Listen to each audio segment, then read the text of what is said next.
ついに始まりました。僕はこれです。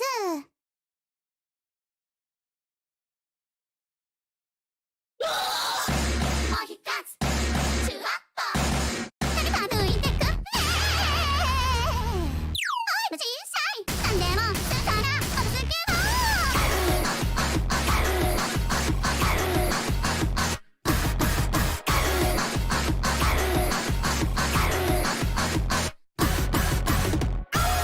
はよ助け舟求めてけど人影たゆそれにこの集大さらす心の準備が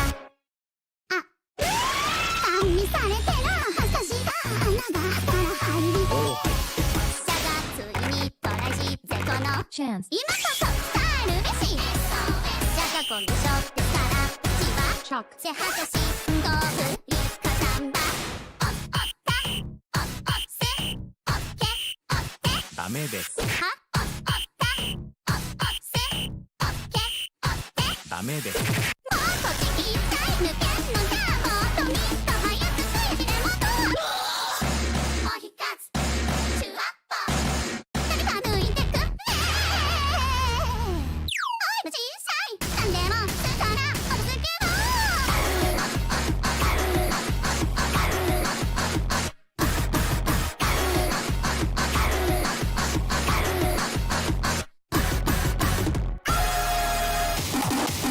お腹満たしたいでダメですお風呂入りたいでダメですお花摘みたいで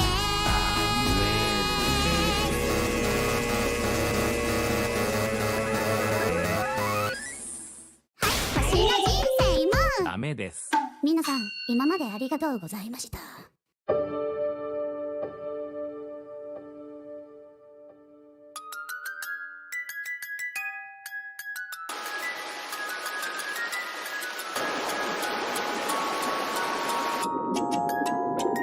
おにぎり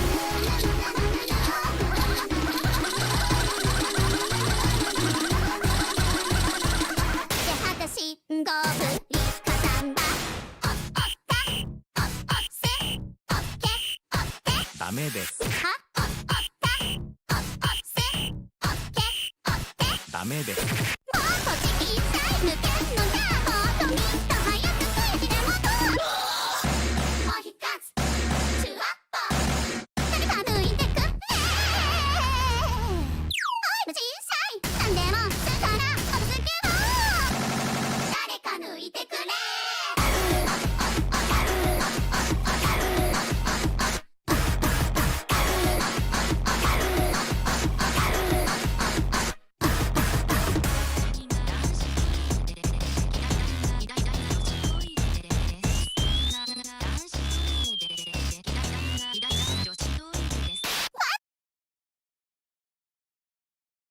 ついに始まりました。僕はこれです。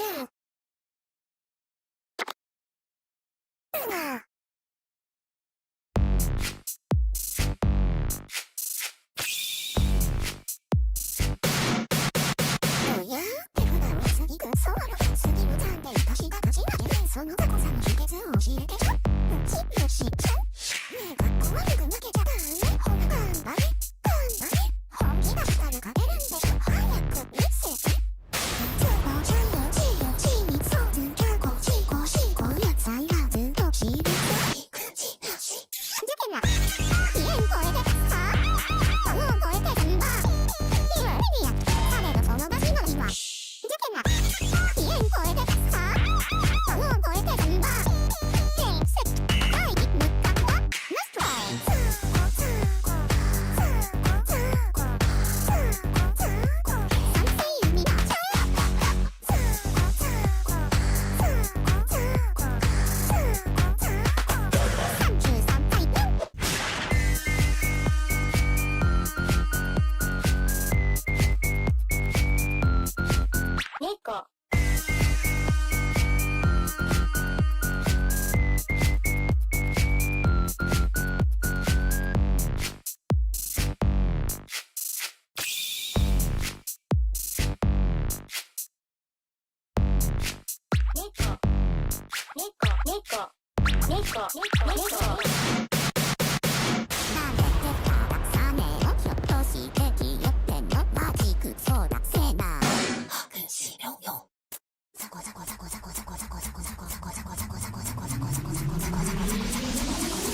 네, 하얗고 다섯.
Hey, what's up guys, Riff here.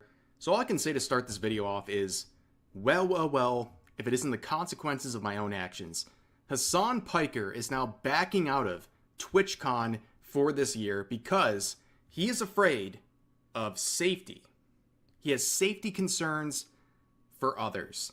Now, I recently said that I wish Hasan Piker would go to TwitchCon because if you're an ICE agent, you could simply follow this man around and find basically a honeypot of Antifa members, but he is not going. So after years and years of sharing violent rhetoric, this guy is now playing the victim, which is honestly just kind of expected from him, but he's playing the victim, claiming he cannot go to TwitchCon because of safety concerns, not just for himself, but for others. What a great guy who's looking out for the concerns of others after years of advocating for violence against those who have different political beliefs or just different opinions than him.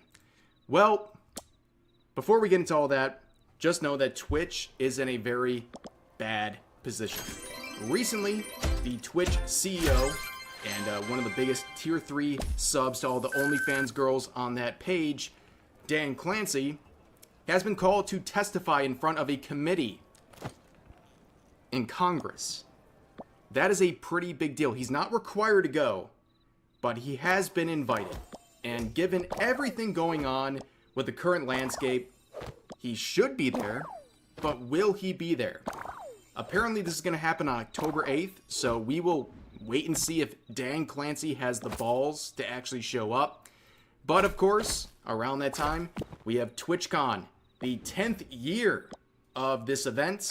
And of course, there's a lot going on, and a lot of people are expecting some chaos because Dan Clancy and Twitch have tolerated a great deal of hostility, especially when your poster boy of your platform is someone who reacts to videos like this. In quotes, somebody needs to do it, end quote.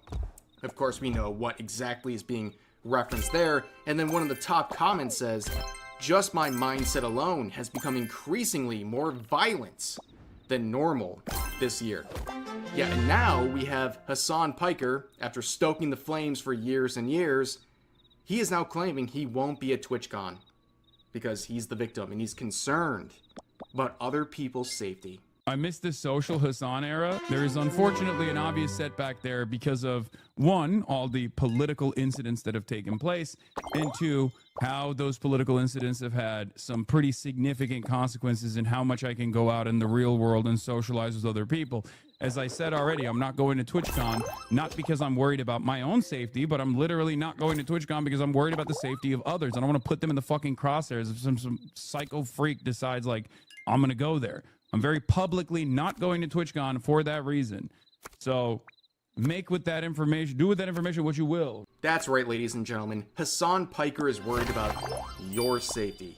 The same guy who's been advocating for political violence, who has been spreading hateful rhetoric for years and years, but now he's concerned about your safety. I think he's more concerned about his own safety. And I have said prayers for Hasan. I really have. I am worried about the guy. I don't like him, but I don't want anything bad to happen to him in real life.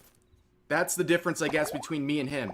I don't want anything bad to happen to this guy. I'm worried about him because he has been upping the ante over and over again. It's never enough.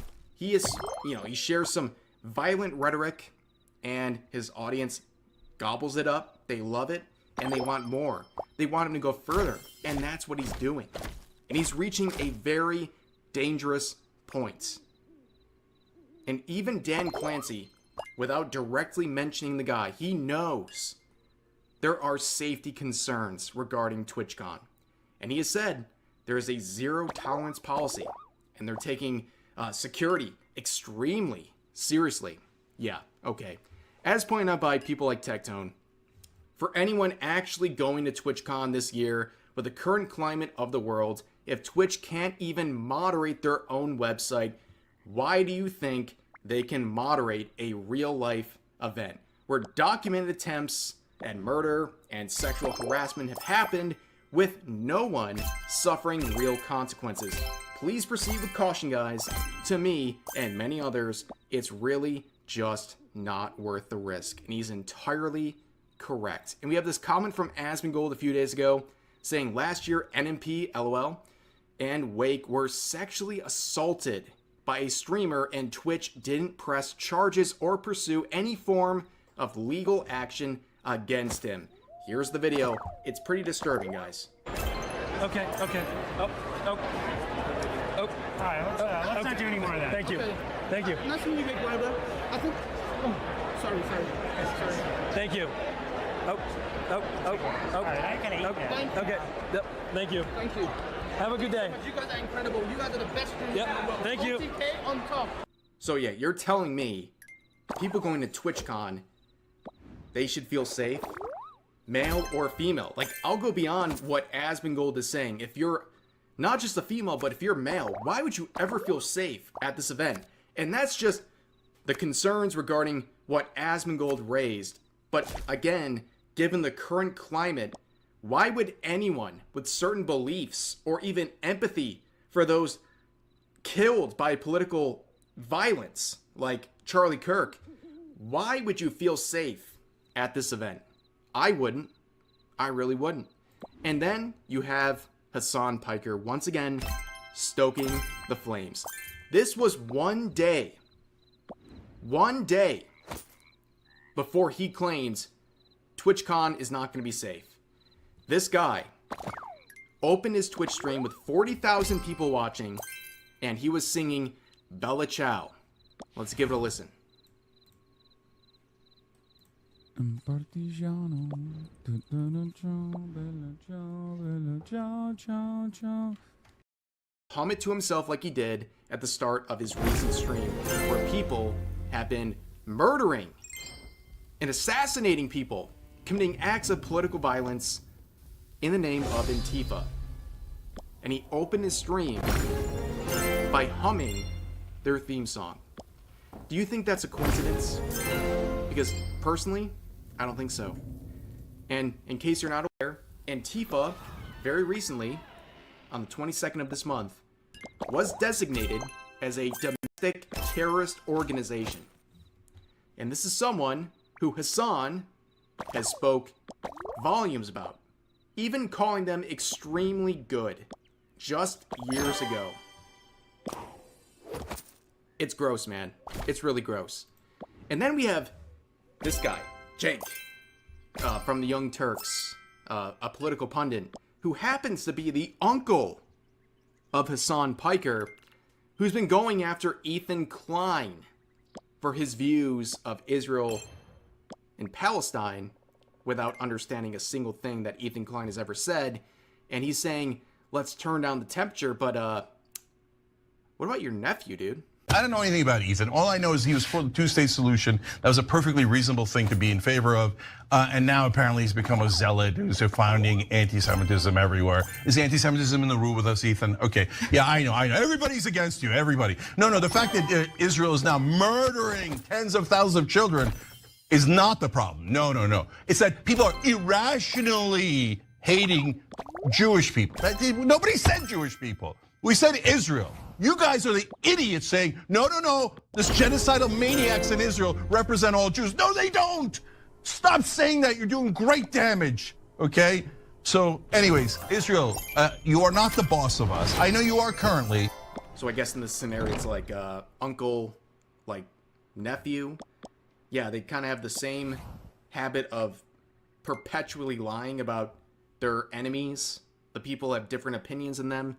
But that's not really surprising. But entering the fray is iDubbbz. Because of course, what else does iDubbbz have to do at this point other than try to ride on the coattails of Hasan? And recently his wife, Anissa, dropped this comment on Twitch saying, it's kind of insane how many Hasan heads must be here. It makes me realize how much overlap there must be. But I worry it'll make things hard for growth at iDubbbz.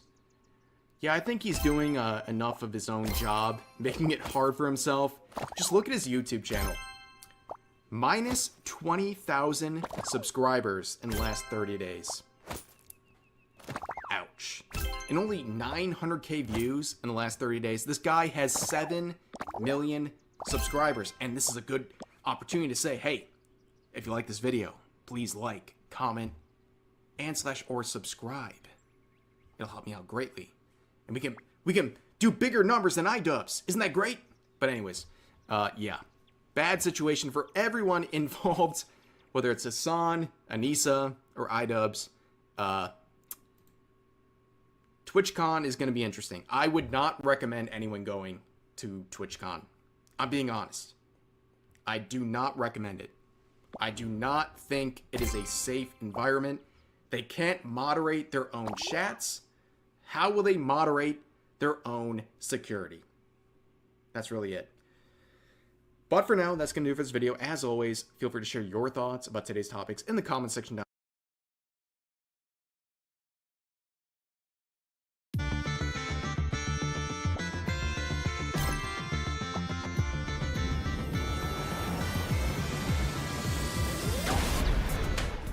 Hello and welcome to EDH Recast in person. Hi guys, we're in a hotel room again. We are. Well, you've heard of Commander at Home. This is Rec on the Road. There you go. There you go. EDH Rec portable. Portable EDH Rec. Yeah, we're here in MagicCon Atlanta, recording something from our hotel room. Wanted to get some stuff out to y'all because we have a fun announcement in this video, actually. But also just want to catch up. Hope you guys have been having a good weekend. I know it's been a sleepy time for all of us because it's always go go go with these things. Yeah. My thought process was like Sunday will be free. I can just play a bunch of games, and of course we're here recording. So There it that's is. Yes. Yeah. Yeah. Recording. In case you couldn't tell, I've had a great weekend because my voice doesn't exist anymore. Yep. Yeah. I'm telling you, bring cough drops to these things. Bring cough drops. Bring chapstick because you're gonna need it, folks. Yeah. It's been rough. Yeah, well, I'm glad it's been a good time, though. And it's nice to hang out in person, to Yes. get a show Yes. out to folks in person. And we do have something fun to announce, which people can probably tell from the title of this video, that the SALT votes are coming back on EDH. Yeah, we use the term "fun" loosely. In so, yes. Yeah. I always have fun with them. Those polls are so much fun. The polls are fun. The cards, I guess, are the one. Well, the debate sometimes gets just as salty as the Yes. actual cards themselves because Yeah, but yeah. turns out people disagree on what cards get folks salty or not. But that's the whole point of the salt scores, anyways. Like, 100%. so the salt score is back. The survey is up now. Like if you're watching this, you can go to edhrec.com/salt, vote on all the saltiest cards in the format, and make sure you give Turgid a 4. You can do that right now, folks. Turgid and Basic Island. Yes. It is actually funny. We do see that in the Yeah, SALT score. well, for- That of the basic lands, Island is noticeably higher than the other basics. Not by too much. Like, it doesn't register as like a 4 Like, out there of are 4. people that see Island and like salty. Yeah, like yeah. for the meme of it, or cards that say salt in the name, like sowing salt and stuff like that, and a meme high score on those two. But I am interested, now that the salt scores are coming back, and they're going to be available, they're going to be live for this whole week, right? Yes. So all week. So until Friday, I'm looking up the dates because I'm very good at this. So it'll be until October 3rd. That's There you when go. the salt voting closes. So Monday to Friday, make sure you get all your votes in there. We've seen some wild high scores too. Like people Yeah. absolutely love doing this. People are posting on social media. So if you can get one of the high scores, like I think the highest I've seen was over 5,000. 5,000 votes? 5,000 votes. And From one person. from one person. So if you can be out there and set the high score, kudos to you. It's a fun game. I really enjoy it. Plus, you find a lot of cards that you've never heard of that way, which I also Oh yeah, that's it. absolutely. But I'm interested, now that we have the brackets system, whether that will affect salt scores this year. I'm interested at the end of this, once we have all of the results and we start tallying all of those things. Yeah. Whether the fact that brackets exist and, for instance, things like MLD now being dedicated to bracket 4 and 5 space, whether that will affect people's impressions and cause any differences in the salt voting. I'm not sure what to make of that. So I'm sure it will, but like that requires us to like predict how people will respond. So I can speak for myself. Speaking for myself, last year at this time, when a Winter Orb comes up on as a card to vote on, Right. Okay, I would have given that, Like a 4. four salt shake. Yeah. Like that's a salty card. Yeah. Today, my attitude is, oh well, I'm never going to see it in 3. Sure. Or 2.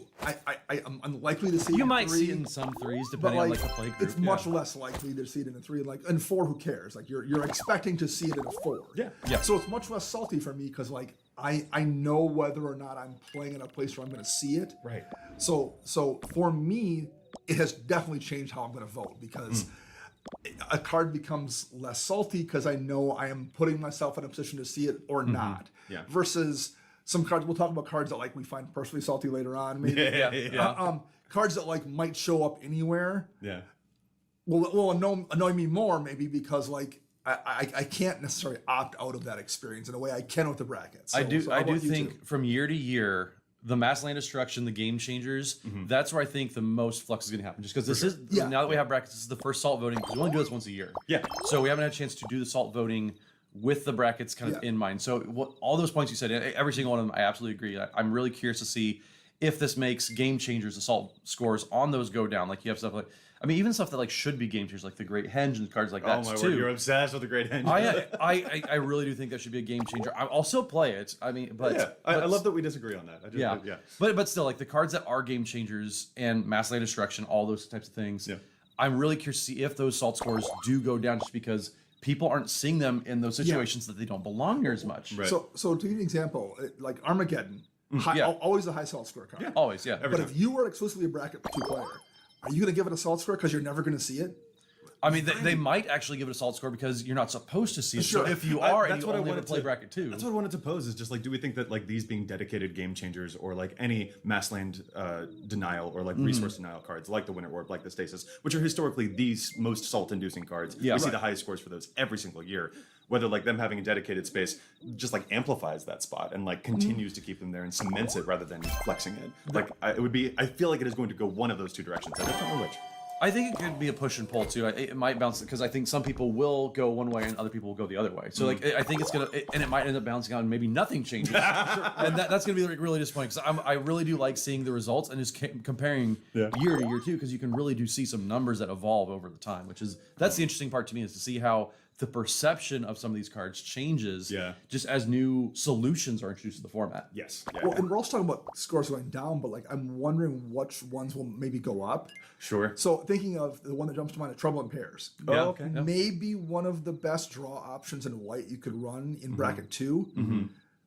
Because you can burn it in bracket 2, right? It's legal. It's not a game changer. Used to be a game It changer. was Anymore, briefly, it's not. formerly it was a game changer. And I feel like there's probably a lot of bracket 2 players that are like, that card is really annoying because I see it in a lot of decks. That's a great point. Cards that people think should be game changers might get higher scores So like, this year. it wouldn't surprise me to see something like that move up. I don't know what the other examples would be at the top of my head, but like Sylvan Library, perhaps. Like like that's you're going to see that a lot probably in bracket 2 because it's so strong and you're limited with your other options. So I'll be really curious to see if some of those kind of cards move up. Oh, and I'm really curious too to see like if, as a result of the salt scores, as we put those out there, again, first time with the brackets, does Wizards take a look at that? And we all work, we work for EDH Rec. They do not ask us for any of that data. They see just as much as everybody else does. So there's nothing proprietary there, but I don't think it should influence game changers at all because there's always going to be inherently some cards that do create some salty feelings. But I hope that it isn't a consideration when picking game changers, because I do think that power level doesn't necessarily correlate, which to me,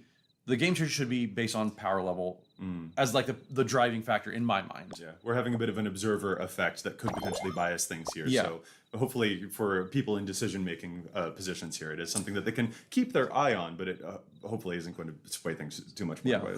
So I disagree a little bit. Sure. Here's what I'll say. Okay. I don't think they should look at it and be like, oh, well, this is the saltiest card in bracket 2. We should make that a game changer. But if they were to look at the cards on the salt score and be like, oh, Trouble in Pairs again, for example, is so much saltier than anything else on the voting system. Maybe we should consider the fact that like this is standing out as being significantly more so than something else. Okay. So like there's a real weird outlier. I would say that's maybe worth considering. But like if the top 3 salty cards are slightly above the next 10, that's probably not worth even looking at. Sure. Yeah. I'm excited to see what the results are. Again, the salt voting is going to be open for this entire week until October 3rd. Until October 3rd. EDHREC.com/salt if you want to go voting and discovering some really cool cards. Real quick, before we continue on with other talks of like some salty stuff, because there's even more to plunder here, we want to do a couple of quick shout outs. First, we got to shout out one of our patrons. This one's going out to Alex Purepoint. Thank you so much for supporting us at patreon.com/EDHRECcast. Patrons, you make the whole show just so wonderful and rewarding. So thank you. Yes. Thank you, Alex. They get the pure point. It's okay. Thank you, Matt. You're welcome. It was just like, and T-minus 10 minutes until we hit the dad but we joke. did like, but to be fair, like here in Atlanta, we did get to play games with all of our patrons. It was really cool getting to meet everybody in person, and so we definitely appreciate getting to see all of our patrons in person. So like, if you would like to join that, patreon.com/EDHRECcast, it helps us come to these events. Yeah. It makes it feasible to like do all these things and get to interact with patrons. So yeah, we definitely appreciate all of that support. And we're working to add more content even to Patreon behind the scenes. Like if you are a patron supporter, things that you will have access to that isn't out there in the real world. Like every real world. In the digital world. So like every week we do at least one thing, and we're hoping to add. We're planning to add more definitely down the road. Yes. So it's absolutely worth your $2 a month to like join to see us do more stuff, and we're going to keep adding more stuff. So thank you all, and we got to shout out Dragon Shield. Makers of fine sleeves, and the announcement they had this weekend is holy crap. Yes. It was so freaking wonderful. all 3 of us are super excited. So they announced that they have a new land series for their sleeves. So if you like all of the dragon scale art from Tarkir Dragonstorm is now on sleeves. Well, because it used to be there was only one way that you could get licensed art on your sleeves. Dragon Shield now has that option. So if you love Dragon Shield sleeves, you can get Wizards of the Coast, Magic the Gathering art on your sleeves and have it still be Dragon Shield. It's huge. It's amazing. The Ur-Dragon, the new Landfall series with the Verdant Catacombs, with the Arid Mesa, with the Misty Rainforest, with all of those. Freaking gorgeous. Our jaws fell open when they It was so cool. And seeing the line at their booth at the con was also just like, it was never empty. It was people huge. are so hyped for this, and that includes us. We're hyped. I've gotten texts from friends this weekend already, like, "Hey, can you pick me up some of these sleeves?" When Nice, you're there? hell yes. And I've been putting it off because like the line has been crazy long. The line has been so big. So I've been trying, like, maybe if I wait till Sunday afternoon, and so. When we go back after we record this, I actually have to go get in line to get some Dragon Shield sleeves for some friends. They're great. They look so good in person. Yeah. I'm super excited. They also announced the Guild Pack series too. Oh man. So if you have like your 2 color combinations, you want to get it for your favorite guild, you can do that. And like those are all coming out soon. If you weren't able to get to MagicCon Atlanta here, but that's where everybody was able to get them first. But I know that the Landfall series is coming out in December, and then sometime early next year is what they're hoping to have the Guild Pack series. It's super exciting. It's like a huge development.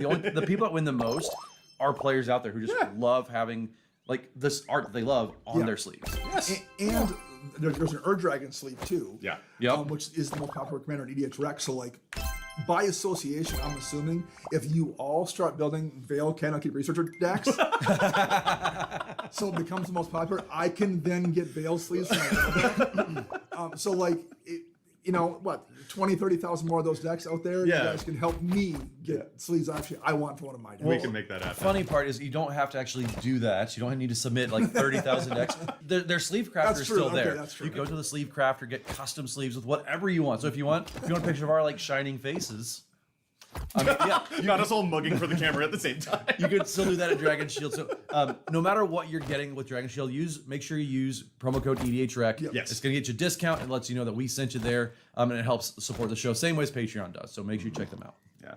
Okay. Back to talking about some salty developments. The salt votes are up, but also, we talked about how the brackets might affect a couple of things. What new cards that didn't exist in last year's voting do we think are going to show up this year as new salty cards? I mean, there's one obvious one. Yes, there is one. There's obvious one very obvious leading one. question was leading. Yeah. I understand.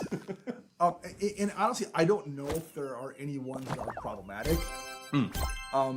I think the obvious one can be problematic, though. The obvious one is Vivi. In Yes, case it's not already obvious enough. Vivi Orange here. It's the new Izzet Commander Spellslinger. You can make a bunch of mana. It gets bigger. Yeah. It's the obvious one. I've already mentally excluded Vivi because it's so good. Actually, I'm like that's definitely going to be a game changer. I've probably could already be, in my head assumed it's going to happen. Yeah. Trying to make that one into a bracket too feels a little bit like. Yes. I don't know that feels correct in this bracket. Yeah. I mean, could you technically make a Vivi in like 99 lands deck? And I guess you're sure it's probably bracket two.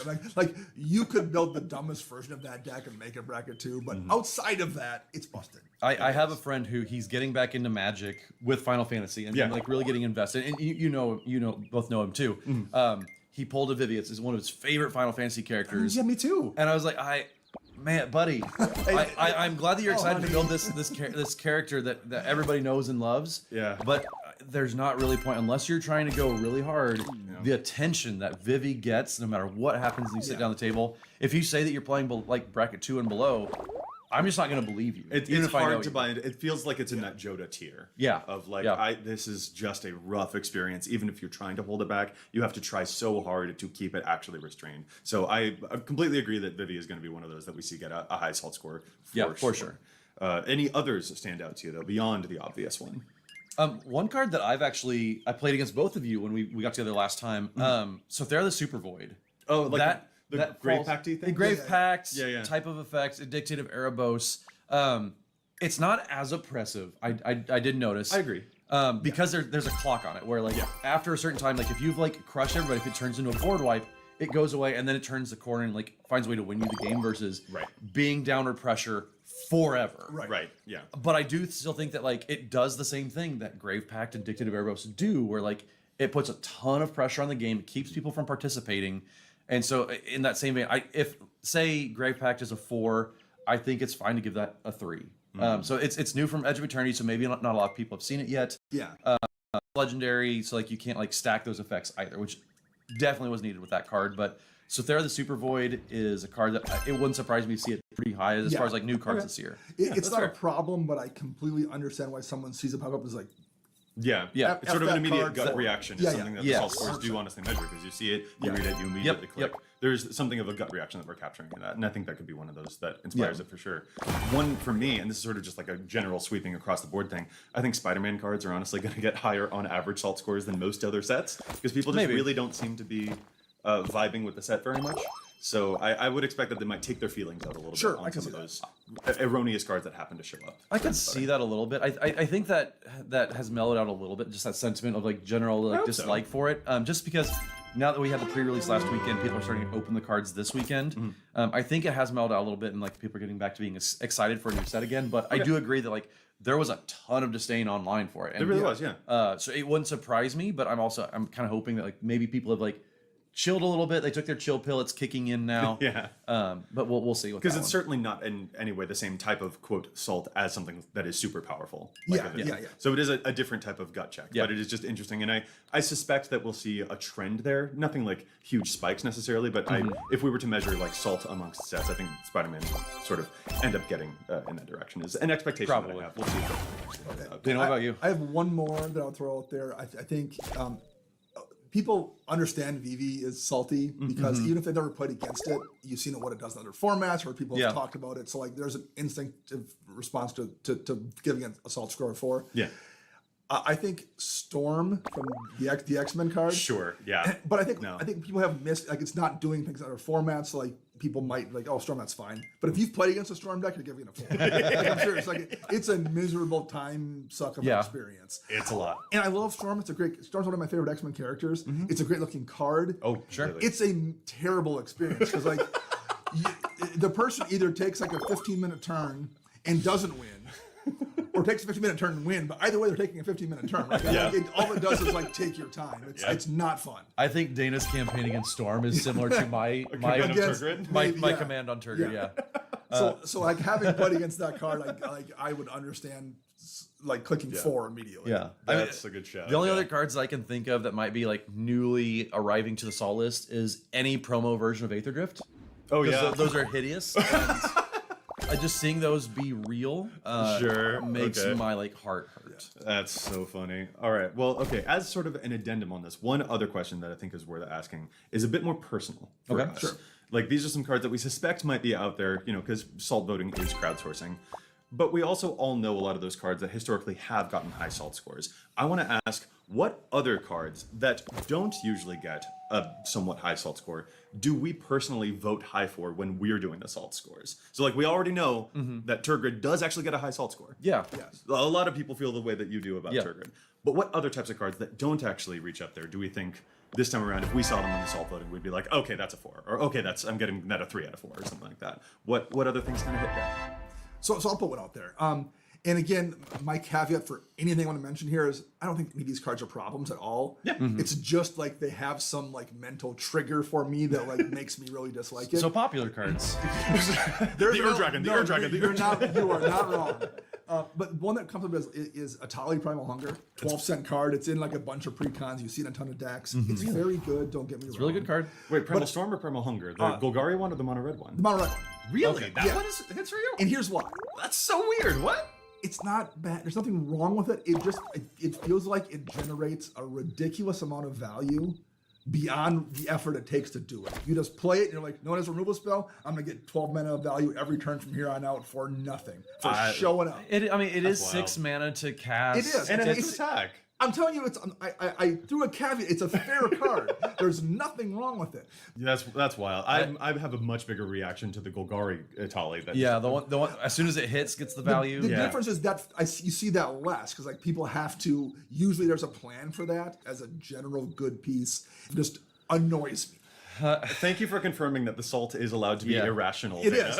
I am not going to argue my soul. That is such a. It is not rational. I'm not going to argue. I'm looking at your list here that you have in our notes, and like yeah. I can understand the other ones, but like this one, like I get it, it's a ton of value, but like again, it's 6 mana, and like It doesn't have haste. it doesn't have haste. There's a bunch It of annoys me. there's other cards at 6 mana that also get you A lot of value. a lot of value, and like oftentimes more value. So like But for whatever reason, that one feels like the person didn't. I don't know why. It just feels like it's unearned value. I know.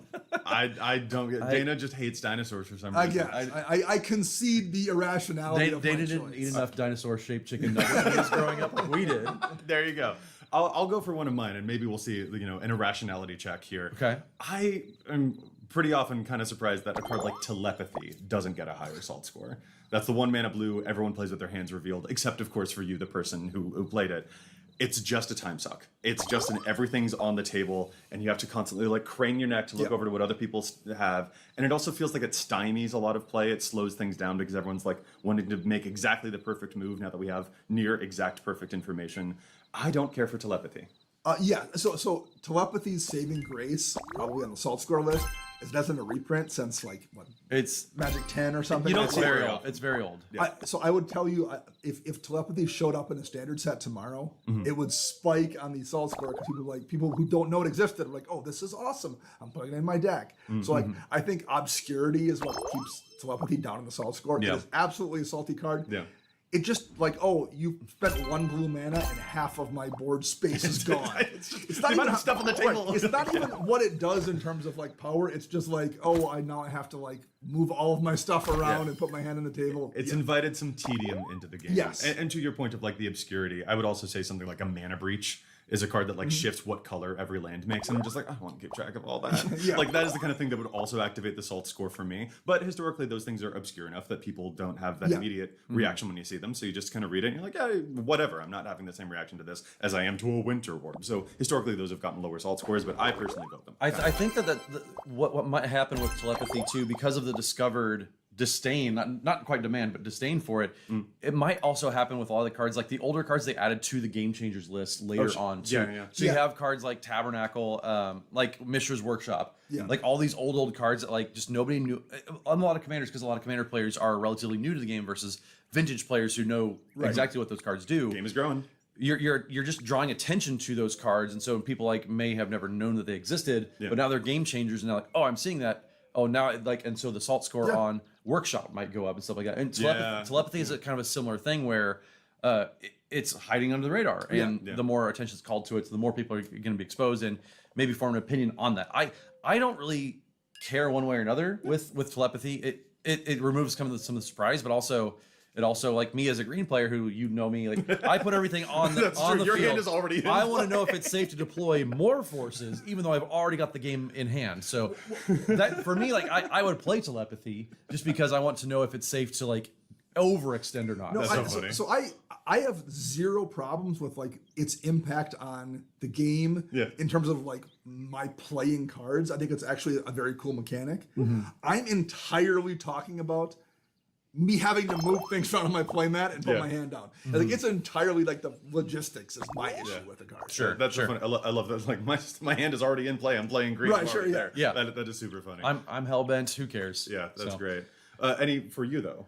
So I will always vote super high on cards. I think the poster child for this, with my approach, I guess, to salt voting is like stuff like Knowledge Pool, where whenever you cast a spell, you exile, and there's all these cards under Knowledge Pool, and I hate those cards because they remove, and Possibility Storm is another one of these that I absolutely hate. Yeah. Because they take away the ability for people to like do what they set out to do. Yeah. If it's relegated to the higher brackets, then again it kind of takes away, and like you're expected to be a little more grindy and a little more cutthroat in higher brackets like bracket 4 and CDH.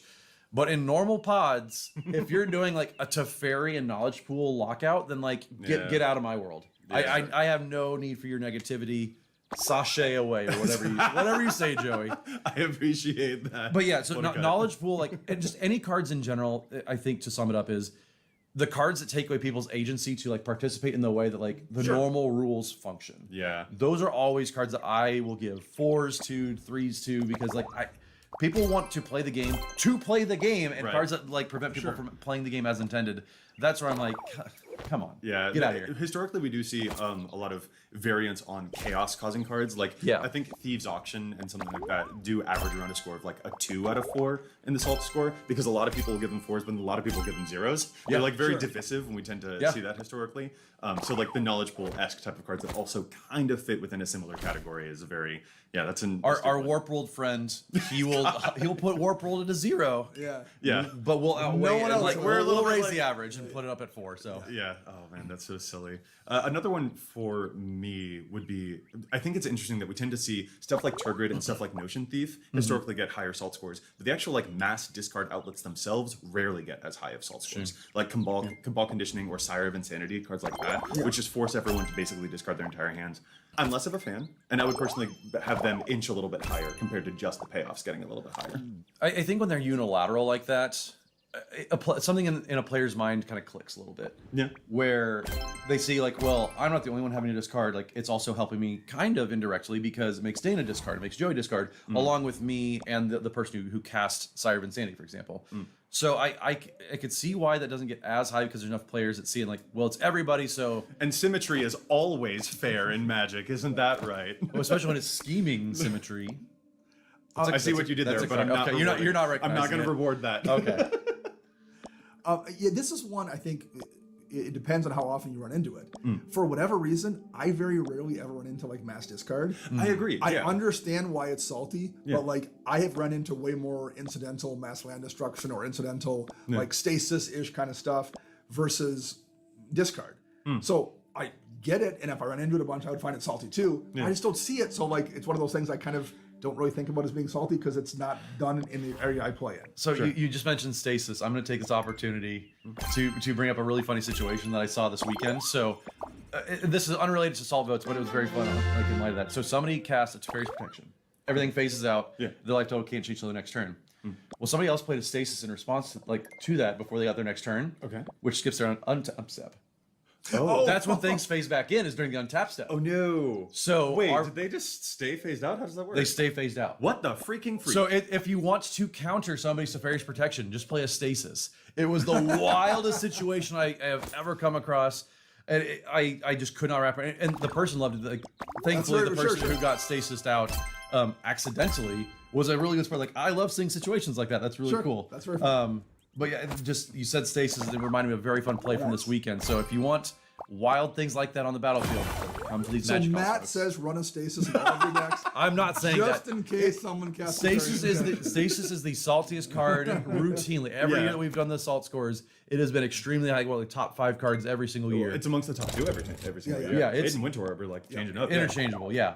So I'm not advocating for stasis. I'm just saying it was very funny to see a Teferi's Protection get backfired just as hard as it did. Matt is in fact telling you do have to fight salt with salt and create a salt arms race amongst your play group. That's definitely what we're saying. Yeah, absolutely. Yeah, totally, Joe. Yes.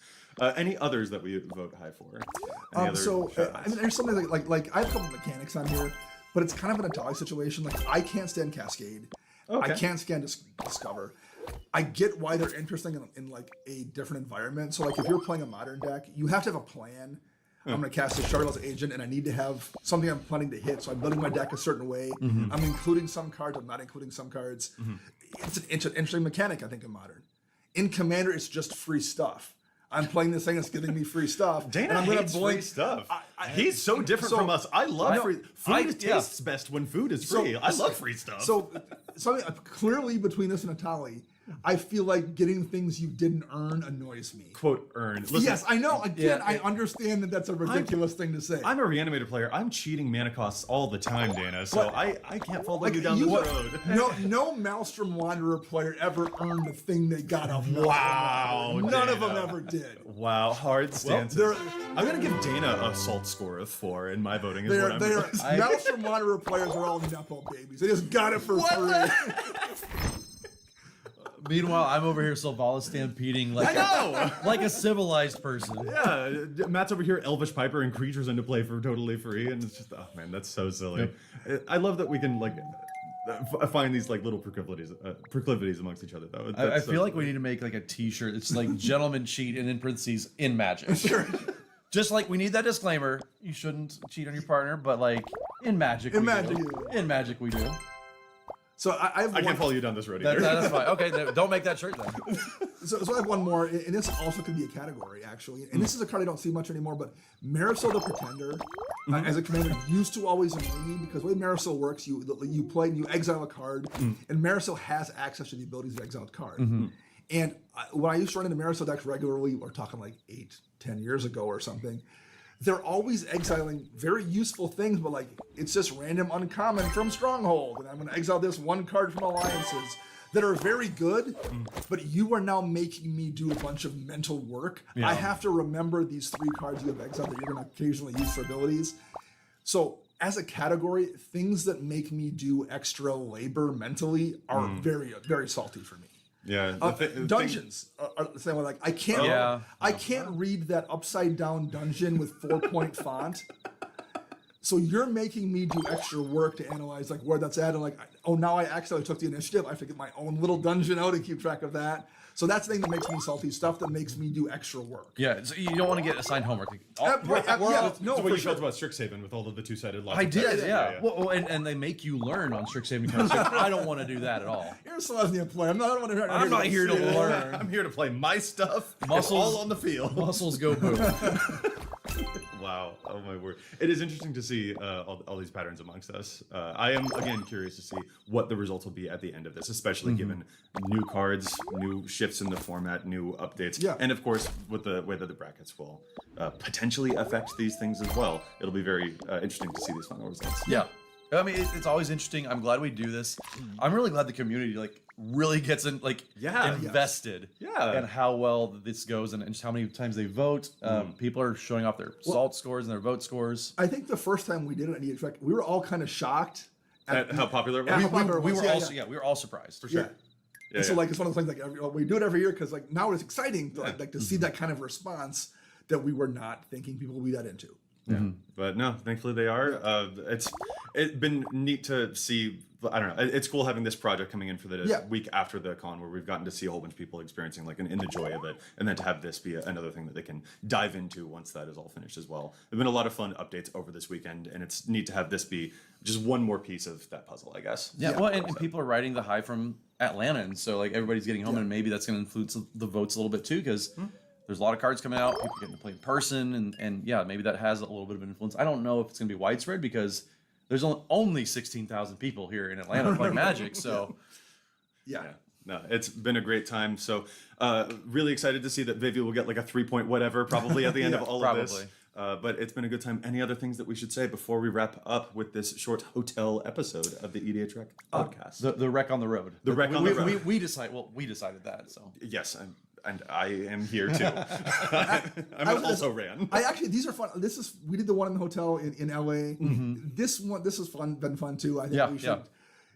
It's nice to establish this as a pattern now. I'm glad that we can make it happen. Absolutely, for sure. Yeah, I was gonna say we should try to do these in the future when we're all someplace together if we can. Make Joey bring a bunch of equipment that he wasn't planning to bring. I mean, what we need to do is like have like a really like divisive topic. So like if worse gets to worse, like we I don't want to know. like have somebody in the middle of like acting as the referee.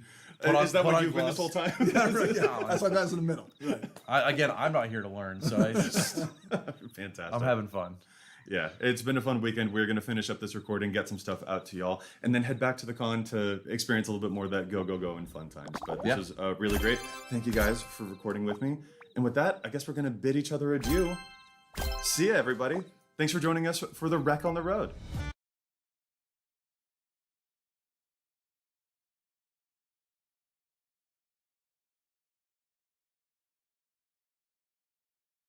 So another Sweet Baby Inc. game has been getting caught and called out, and the devs for that game seem like they're freaking out, trying to censor people from talking about this, locking comments, deleting posts, the whole 9 yards, entertaining stuff.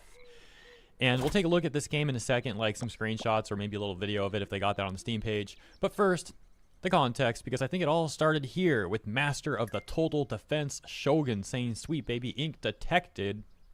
Another hidden project slipped out after Cameron Wild leaked it in the About section for himself in a talk he gave. The fact they try to hide this stuff just makes it that much more funny.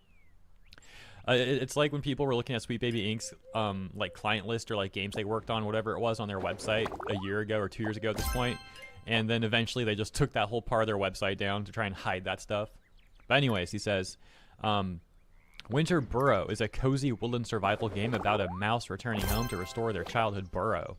Developed by Pine Creek Games, published by Noodle Cake. Okay, so Winter Burrow, let's get more context on this thing. Here's like some gameplay, I guess. Someone has an early... I don't know who she is. It's like a person they gave an early key to this game for. Is she a dev or something? I'm not sure, because the game's not out yet, but... You can see you go around, you know, you forage for stuff. I guess you take it back home. I don't know if we'll see that in the gameplay, or probably not, but you take it back home and, like, build and craft or whatever. You know, pretty standard stuff here, I think. Cozy, approachable survival. Winter Burrow is a survival game you play at your own pace. Customize your character, decorate your burrow, and choose a path that fits your playstyle. The story is yours to tell. Now, returning to this game being linked to SBI, and then the ensuing freak out when people find out and all that. We're getting to it, guys. We're getting to it. Of course, we need the context first, the timeline of events. You get the point. So, back to Master of the TDS. Total Defense Shogun, he says. Amy Leigh Shaw of Sweet Baby Inc. further confirms that SBI was involved with the game Winter Burrow. So, over on Blue Sky, we can see Amy Leigh Shaw had said, "A game I worked on is releasing, and I couldn't be more excited. You wouldn't believe how kind and funny and charming the team behind this project is. That is until you play their gorgeous mousy game." And yeah, we see it respond to Winter Burrow by Pine Creek Games. They're also on Blue Sky, it seems, saying we can finally share that Winter Burrow releases November 12th. All right, here's where it starts to get very entertaining, because then he said, confirmed, Pine Creek Games is deleting any discussion on the Winter Burrow Steam forums that mention their work with Sweet Baby Inc. Caught in real time. Any comment, Pine Creek Games? So we hop over to this. We go here. Oh, excuse me a second. That's better. So, yeah, as mentioned, people begin finding out that this game is linked to Sweet Baby Inc. They go to the Steam discussion page to start talking about this. For example, specifically pay attention to the top post here that says Sweet Baby Inc. detected. Right here, this one, right here, okay? And then I'm going to click play on the video and watch as it gets deleted in real time. Any second now. Yep. Just nuked. They nuked it. Sweet Baby Inc. detected. Oh, no, we can't talk about that. Let's delete the entire thread. No one's allowed to talk about that. The author of the discussion was banned without reason. Permanently banned. And can confirm they're banning people. This was done in less than 2 hours. Banned, post taken down. Make sure to get Smash JT in this as well. And then TDS also saying, I was just banned on their Discord server for simply asking about the disappearing discussion trends on Steam. Okay, let's take a look at this one next. So you can see at the bottom here in the questions channel, he says, hey, so are you guys deleting discussions on the Steam forums? And then he also goes to the general chat channel and says, just joined. Was reading the Steam forum discussions and some of them vanished. Is everything okay? So obviously, no, not everything's okay. These devs are like freaking out and panicking. So it's a little bit of a troll move, but at the same time, he is investigating this. And they don't seem to like that because very shortly after he posted those comments there, they don't respond, but they do ban him. And apparently, yeah, it's like a permanent ban. So that's pretty hilarious. Oh, he tries to like accept invite, as you can see. It just doesn't work. Yep. Looks like a similar thing happened to Vera Dark. Check this out. She says, happened while I was editing. Had the tab up, refreshed, and poof. So she's got Sweet Baby Inc. detected, pulled up. Oh yeah, so this is the Steam forum discussion that we discussed before the Discord thing. You can see she was even talking about this, recording a video about it. And then yeah, like she literally just said there. Sorry to repeat what she said, but yeah, you can see the video showing that it's gone in real time. That would be annoying. Recording a video, getting ready to like read the comments in there and laugh at it, and the thread's just gone. At the same time, it does provide content in a different way, because now you can talk about how they're censoring this stuff, which is arguably even more funny. And then we've got the Winter Burrow developers are attempting damage control by posting a code of conduct. One of the things they mention is no unfounded accusations. They really aren't helping themselves. They've also turned off comments on their posts on X. Oh, what's this? Well, it appears they know of me. I've been blocked from DMing them. So it looks like he sent DMs that read, you know, banning me from your Discord just for asking questions is kind of rude. I wasn't being mean or harassing anyone. Do you have any comments on your collaboration with Sweet Baby Inc? Because if you clarify things and don't run away, I'll actually vouch for you guys. Your game looks right up my alley. Blocked. Now, obviously, the devs are not obligated to respond to these things, and they can block people, but at the same time, they do seem to have a clear record that ties them to Sweet Baby Inc. And when they're dodging all the questions about this and deleting Steam forum discussions about it and locking down their own comment sections, blocking people, X, Y, and Z, ABC, you get the point. Altogether, it's just not a very good look, and I think they're making things worse for themselves. And that theme would continue here with Madam Savvy, who also responds to Winter Burrow right here on Steam, or excuse me, on Twitter, before they blocked her, because that happens next. We'll get to that. So they say, we can finally share that Winter Burrow release is November 12th, and they post a 1-minute video clip of Winter Burrow. Man, this is the one I should have looked at earlier in the video, but I didn't see this in time when I was showing gameplay. Oh well, there's some more gameplay for you if you're curious. And so, Madam Savvy says, so you decided to work with Sweet Baby Inc., and now it isn't going the way you hoped. You've got some options though, so let's break it down. You could ignore it, but every post till launch will talk about Sweet Baby Inc., and they will continue to post on Steam. You could try blocking and banning people, though. That will Barbara Streisand, I don't know how to spell, the heck out of your game, and not in a good way. The virtue signalers never financially support games. There's a third option. Tell everyone what they did, what they suggested, and then say you didn't know. Say what they suggested to change, and say you will undo any input that they gave back to your original ideas. If you do that third one, I bet people who would have never bought the game will give it a go. I don't know, it depends. It depends on if people think they're sincere or if they think they're being disingenuous but desperately doing damage control because they're worried about sales and stuff like that, you know. It depends, in my opinion. Nevertheless, they continue to handle things really poorly. They don't improve from here because after they got a response from Madam Savvy and like 100 other people, we can see 144 responses in which the majority of them do seem to be criticizing the devs and talking about their attachment to SBI. Well, what did the devs do? They just started locking the responses. As you can see, it's now in who can reply. Only accounts that Pine Creek Games mentioned can reply, and they didn't mention anyone here, meaning no one can reply. And obviously, even if there were a few people that they like directly at here and mentioned in the post, only they would be able to reply, meaning this is still greatly censored either way. I'm just explaining how this works for people not familiar with that terminology here on Twitter. And as mentioned, some of the other responses they were getting here before they locked the responses include Smash JT saying, are you guys banning people from Steam forums for mentioning Sweet Baby Inc.? You've been banned from Winter Burrow Community Hub.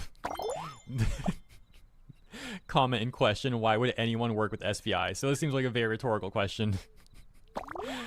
Sorry, but Sweet Baby Inc. touched this one, so it's a skip for me. Shame because it looked cozy. SBI detected. Banning people who bring up Sweet Baby Inc. on your discussion board. Their freaking logo is so weird and creepy and just, yeah, I don't know. I don't know what they were thinking with that. On your discussion board for the game is not a great idea, but thanks for giving us more evidence we needed that they worked on it. Happy release. Happy release. Oh my gosh. Oh, nice. Too bad the Sweet Baby Kiss of Death got it. I bet it could have been fun. Womp womp, I guess. And, it just goes on and on and on. But you know what's really funny, too, is if you go to the top, they actually had one or two people who were actually interested. Will you be releasing demos for the Switch beforehand? They say, unfortunately, no. The demo will only be available on Steam. Someone else saying, this is so precious. I can't wait to play this on Steam with my friends. And they say, aw, yay. Please let us know when you do. We'll pop by and say hi if we can. But despite the fact that there are some people responding who are genuinely interested, they still will censor everyone, including those people. No one even interested can respond now. No one can respond at all, as you know, simply because people are asking about SBI and they don't want to acknowledge these questions. They don't want to talk about this at all. It's just pretty crazy. Ultimately, I think I mentioned this already, but they seem to have blocked Madam Savvy after she responded to them here. In the post that we read a minute or two ago, she then says, the rat game went with option 2 of my advice, as predicted. It would appear they will nosedive into the empty pool instead of choosing the most profitable option. Why can't you see this repost menu? This author has blocked you, so you can't perform this action.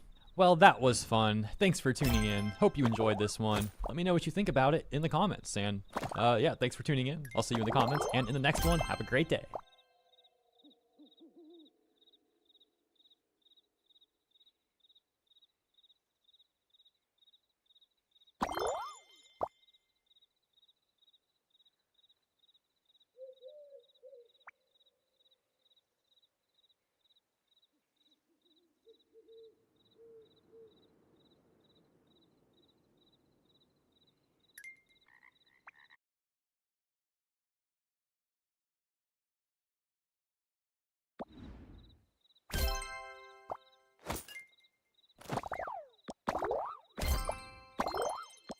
So a few days ago, I talked about how the troops were sent into Portland as Antifa was ramping up with the increased actions of ICE in Portland. And now we have a hilarious clip here that's titled Antifa's Kryptonite.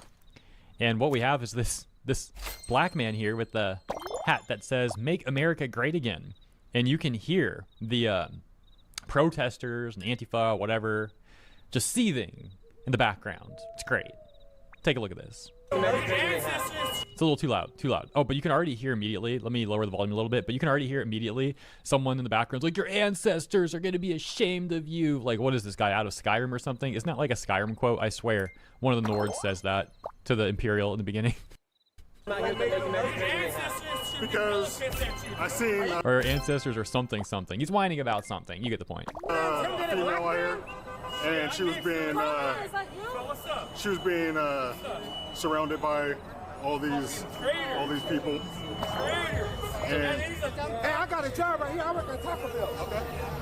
I work at Taco Bell. I just got off. Hey, I respect that. Who else has a job? No way. This is like calling them out for being like Redditors, terminally online Redditors.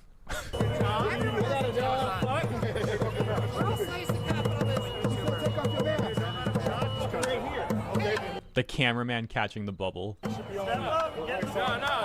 right side? What the fuck? Are they saying he's not on the right side of the fight or something? You should be on the right side.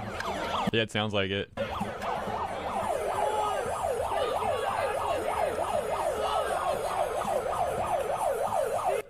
I don't know what the rest of that at the end was about, but that freaking clip is funny though. They're so mad, bro. They're so mad at this. It goes back to multiple things we've seen in the past where, like, if you don't agree with the hive mind rhetoric, they will literally take your minority status away. We've seen it happen multiple times. Oh, if you don't vote for me, you're not black. Oh, if you're not celebrating what happened to Charlie Kirk, you're not black and you're not gay. These are references to real things that have been said. One quote even by ex-president of the U.S., Joe Biden, of course. The other one's just like random, hive mind members or whatever you want to call them. I'm, of course, once again referencing how a gay leftist black man was saying that people shouldn't celebrate what happened to Charlie Kirk. And then he got disowned by the other people who took away his minority status, saying that he's no longer gay and he's no longer black. You know what? I'm just going to play the clip again for anyone who may have missed it. This was like almost 2 weeks ago at this point. Here you go. To make this make sense, please. Because I said I do not believe that someone should be murdered for their opinion. As a black gay male, I was told today that I am no longer black. Then I was told, because I'm not celebrating someone's death, that I can't be gay anymore. This is crazy to me. This is like a new thing. I did not know that. So what we can take away is hi, I'm Phil, a straight white male, because I can't be black or gay and not have feelings and empathy. Sorry. Looks like we've got another angle of the clip that we just watched, actually, the Antifa one where they're mad at the black guy. And so it says, Antifa, far left insurgents are completely baffled by black men. Identity politics makes it very hard for Antifa to challenge black men. Keep it up, guys. Let's go full screen once again for this, though, shall we? He's brave. Okay, but if you want the war to stop and you want to free Palestine, how can we not protest the AOC? So this is the man. He came down because he saw us being mobbed, and he brought his wife with him. It's like so brave of them. It's so brave of them. They decided to stand up and do something. I love it. Yeah, they're completely surrounded too, essentially. Love this. I'm so happy to see that. They're so mad at this guy for not just like joining the hive mind, dude. That's so funny. Hold up a second too. I played this back in post-production. I don't think I caught this the first time. The woman who's on screen explaining what's going on here, did she say did she say that he saw someone getting robbed, so he stood up and came out here? Because that is definitely like even more brave than I thought. Holy smokes. Like, I already got to give this guy credit, but even more so for that, huh? So this is the man. He came down because he saw us being mobbed. I think that's what she says. Yeah, he saw someone getting robbed. and he brought his wife with him. Hey, shouts out to the wife too. The man and the wife, two chads right there. And then we've got argument among anti-ICE protesters at ICE facility in Broadview. So this one not in Portland, but saying over whether to listen to Border Patrol's orders to leave the road. This happened just a few days ago. This from Blaze Media. Let's see this one.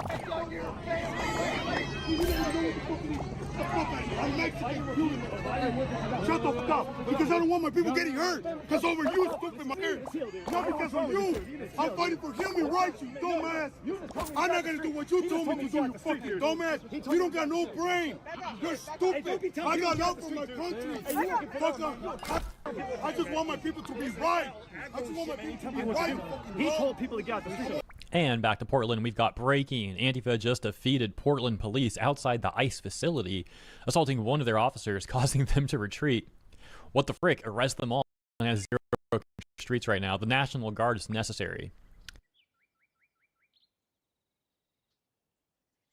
I'm sure that by now you're well aware of what the concept of crowdfunding is. It involves someone coming up with an interesting idea, and in order to make that idea come to life, they ask people who are interested in it to fund it. For me personally, one of the first websites that come to mind when I think of crowdfunding is Kickstarter. One could actually say that it was one of its early pioneers. And while it did create a lot of success stories, on the other side of that same coin, it also created a lot of horror stories.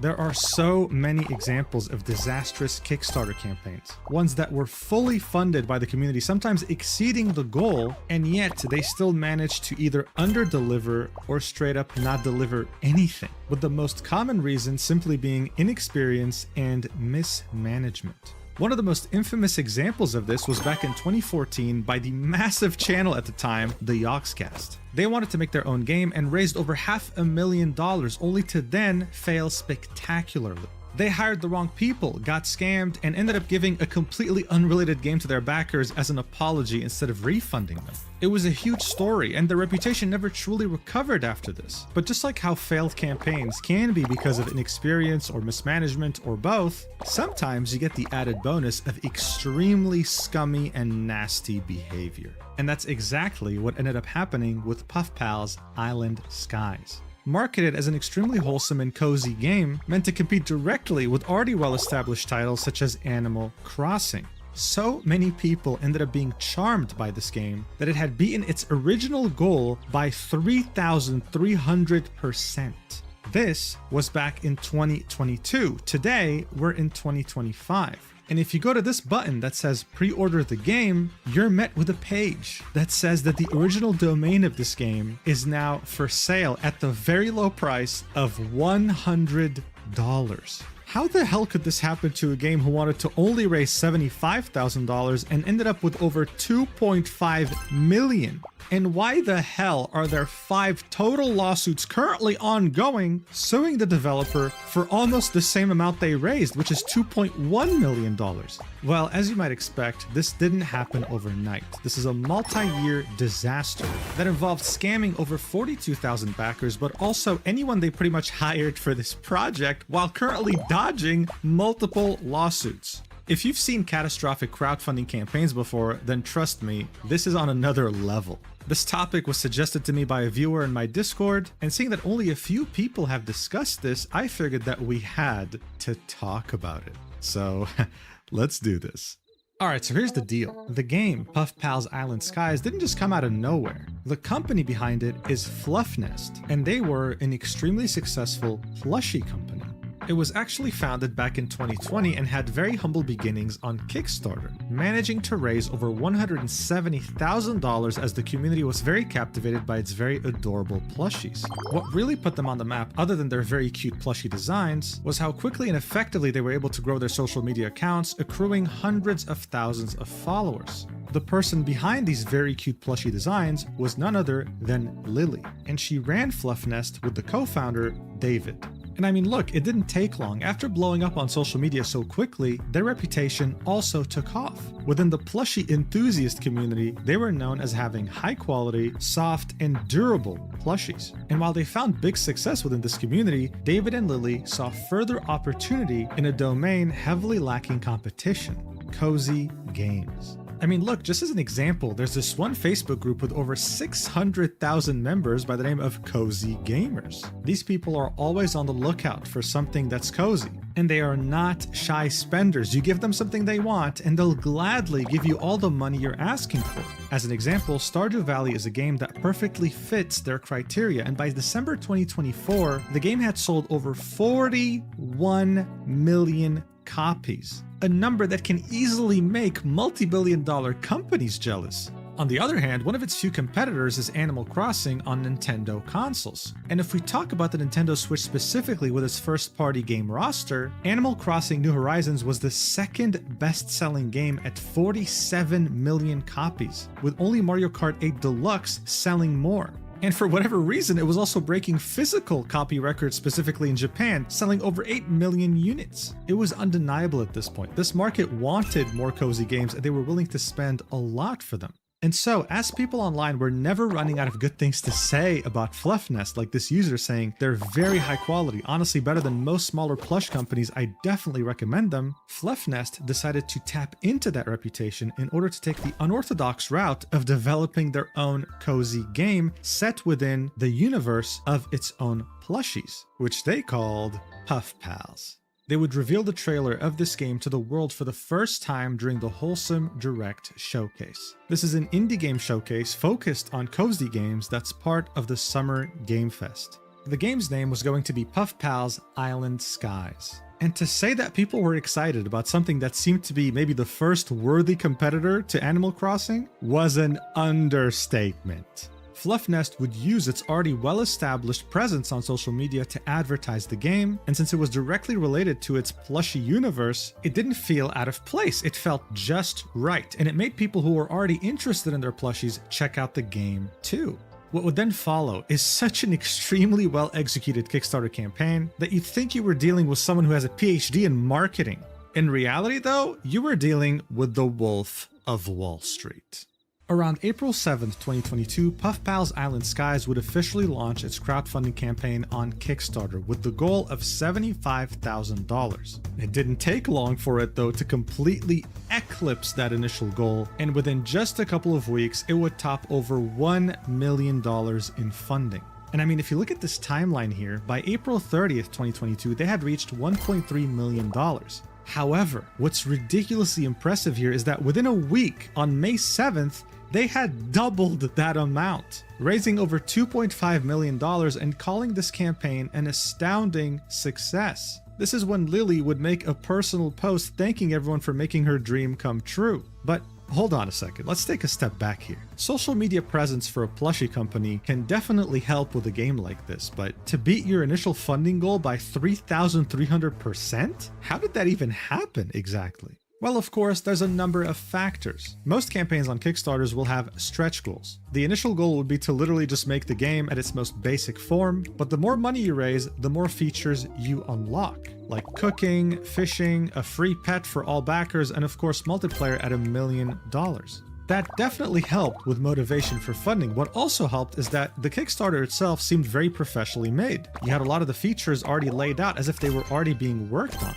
And the fact that this was going to be not just on PC, but on Mac, mobile, and Switch as well, that made it all the more enticing. But still, it doesn't really explain why they made so much damn money. One could look at the different tiers, like how there were some that were priced at $5,000, allowing you to design your own Puff Pal to be an NPC in the game, for example. Or how for $2,500 each, you could design either an outfit or a pet.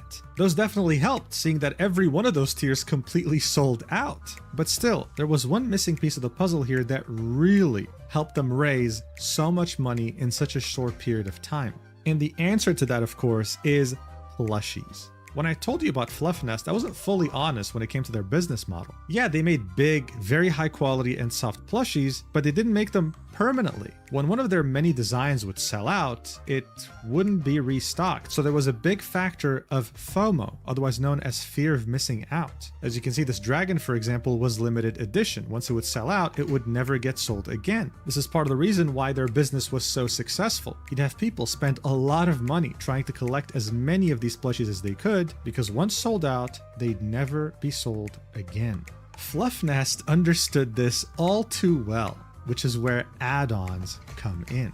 You see, in a Kickstarter, you can pledge whatever tier you want, like for example, getting the game for $20, but then after having pledged, you can add add-ons to your total order. And in this case, they had quite a few plushies that were very highly sought after, sold only on Kickstarter, never to be sold again anywhere else, especially not their website. But since you could only buy them after pledging an amount to the Kickstarter campaign itself, it of course made many want to just pledge, for example, $1, or hell, buy the whole game for $20, and then add this on. And of course, the amount of money paid on the add-ons would contribute to the total pledge. So if you bought the game for $20 and a plushie for $45, your total pledge would be $65, and it would count to the total $2.5 million raised. And here's the deal. Seeing that this game had 42,000 backers, all you have to do is divide 2.5 million by 42,000, and you'll see that the average pledge by backers on this game was close to $59 each. Seeing that over 30,000 of those backers paid $20 for the game or $30 for alpha access, it's safe to say that most of them bought an add-on like a plushie that truly helped this game raise such a ridiculous amount of money in such a short amount of time.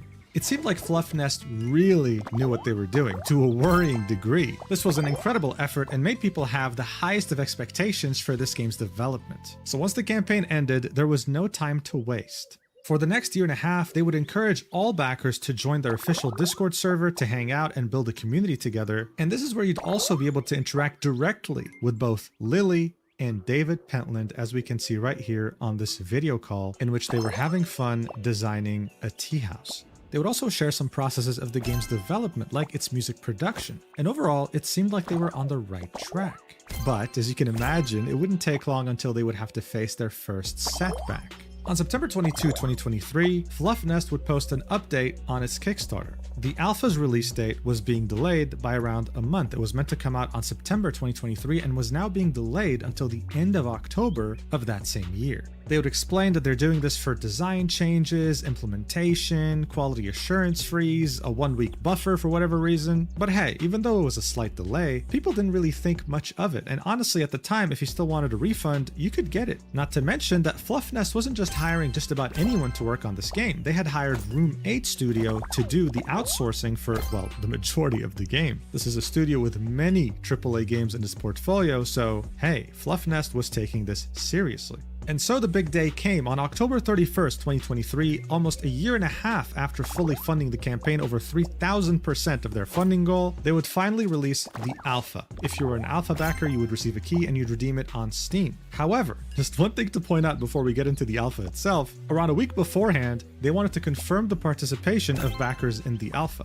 That way they can send them the keys. But the way they did this was in a survey format. So if you were an alpha backer and didn't see this update, you wouldn't get a key. And hell, if you were an alpha backer and filled this form out, you probably also wouldn't get a key because it was kind of disorganized. But guys, don't worry. After a couple weeks of this alpha, Fluff Nest had collected its feedback and things were going smoothly. People were kind of okay with the controls, hated the camera, had a lot of feedback to give, and Fluff Nest was listening. They were already ready to work on Alpha 2. Let's go! Yeah, sure, there's a few backers in the comments saying I've never received my alpha key, but whatever. They'll get it for Alpha 2, okay? Don't worry. During the first alpha, within the first and second week, they had released the Alpha 1.1 patch and the Alpha 1.2 patch. This was normal. And when the testing period had ended and they had collected their feedback, backers were expecting the next big patch to be, well, Alpha 2. But a few months had passed by, and in February 21st, 2024, they had released Alpha 1.3 with max support. There were a lot of enhancements, updates, patches, bug fixes. I mean, yeah, sure, they were taking their time and being a bit slower, but hey, at least they were doing something, right? Well, almost no one could have predicted this at the time, but this innocent post filled with many exciting updates to the game would actually be the last ever meaningful update that this game would ever receive. So up until this point, this game was great at keeping its community updated both on Discord and its Kickstarter page, not going more than 1 or 2 months without an update. But all of a sudden, since February of 2024, they had not posted anything and the silence was deafening. People were thinking, guys, where's the game at? What's going on? And so it wasn't until August 5th, 2024, 6 months after their last update, that they actually posted something on Kickstarter, saying, "You may have noticed that we've been a bit quieter than usual with our updates. During this time, we've been doing work behind the curtains, making sure we're on the right track and refining our plans. While we may not have updates as frequently as before, we want to assure you that progress is being made.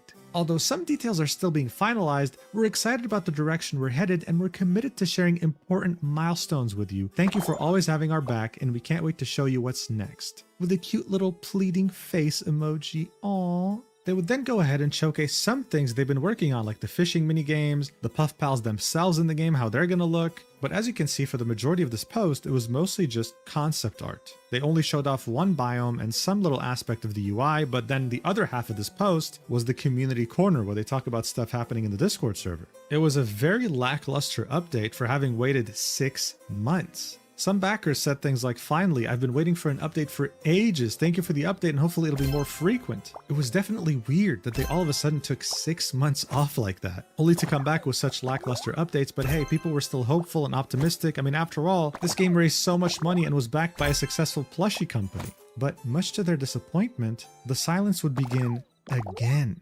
And they would only receive another update yet another 4 months later on December 12th, 2024.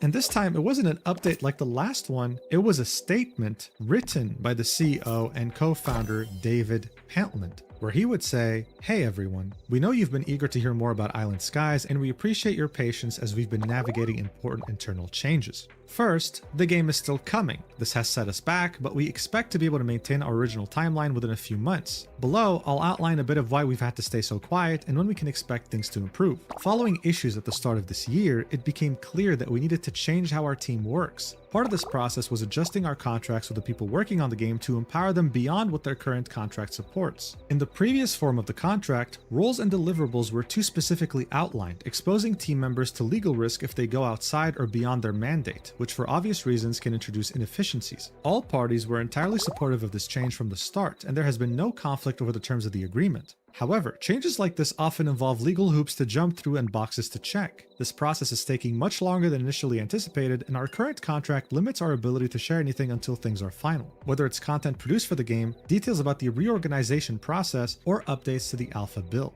Watching the frustration of the community without being able to communicate what's been happening has been the most difficult part of making Island Skies so far. Our team is eager to show you what we've been working on, and we know it's hard to wait for updates during this time. That said, these changes are necessary, and we will always do what needs to be done to make Island Skies a reality and the best game it can be. I'm very happy to have gotten the green light from all the lawyers involved to finally share this update and to be close to finishing up this process. We're planning to bring you another update like this by the beginning of February to share where things stand. Thank you for being with us through this. We're wishing you a happy holiday season, and we can't wait to share more with you in the new year. Signed, David."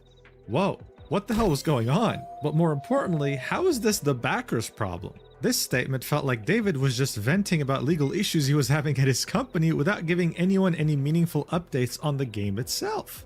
It just felt out of place. The community this time was not as supportive as the last update. They were disappointed with how little they were being communicated with, and a lot of them started getting very worried. Whereas this game headed, it's been a long time and we're still on Alpha 1.3. Nothing has been changed in the game itself. Nothing has been shared except a few pieces of concept art. And this is when people, just like this person here who's pledged $225, would start asking for refunds by emailing reports@fluffnest.com. This very professional and successful plushie company was losing all the goodwill it had garnered and used to make this game's funding possible. But we were only still at the tip of the iceberg. Around 3 weeks before this very disappointing update by David, Fluffnest would announce a Black Friday sale in which you could get 25% off its entire Puff Pals roster. Seeing that 25% is a large discount and the fact that many of these plushies won't be sold again, people would naturally jump at the opportunity to buy them. As a reminder, Black Friday typically occurs around the end of November. A month would then pass, and by the end of 2024, you start seeing more and more people complain about the fact that their shipment still hasn't arrived, even saying that Fluffnest had overcharged them for shipping. You'd start seeing many stories like this user here saying that this happened to them and that they have been emailing them for over a week to get a refund and that they never responded. They even detailed how for larger plushies they used to pay $9 for shipping, and for this Black Friday sale they were charging $25. So by this point, Fluffnest's reputation wasn't just being affected by the game's disastrous communication, it was being affected by its once great plushie business, period. And just as people were starting to understand that Fluffnest seemed like they were slowly falling apart, a user had found that the trademarks for Island Skies and Puff Pals had been inactive for over a year. But this was far from being the only thing that people had discovered by that point, because they would discover another bombshell. The fact that Puff Pals Island Skies was outsourcing the entire game to Room 8 Studio. Why is that a problem? Well, because it was never communicated, and Puff Pals made itself out to be something made in-house by showing us this very cute little drawing of their team. Anything from a programmer to game designer to a 3D modeler to an animator to a concept artist, while even listing some additional people they were receiving help from, most likely contractors, in different domains. This post was made in January 13, 2025. This was the first time some people were realizing that most of this game was outsourced. The fact that Studio 8 was literally the creator of Alpha 1.1, 1.2, and 1.3 was still news to the majority of this community. So much for transparency and communication, right? So as people were confronting the fact that they've been lied to by Puff Pals Island Skies and that they were being scammed by Fluffnest and its plushies, they would finally receive another update on February 8th, 2025 on the Kickstarter. It would say, "We're here to let you know that the next alpha update, Alpha 2, is almost ready to roll out. We're finishing up some final adjustments to make sure the islands are in working order before we announce the official Alpha 2 release date. This next phase will bring new content and features to the game, and we're incredibly excited for you to play through it. We'll be sharing the Alpha 2 date and more detailed information about this update soon. We appreciate your patience as we get everything prepped and ready. We are super excited to get into this next testing phase and hear everyone's feedback.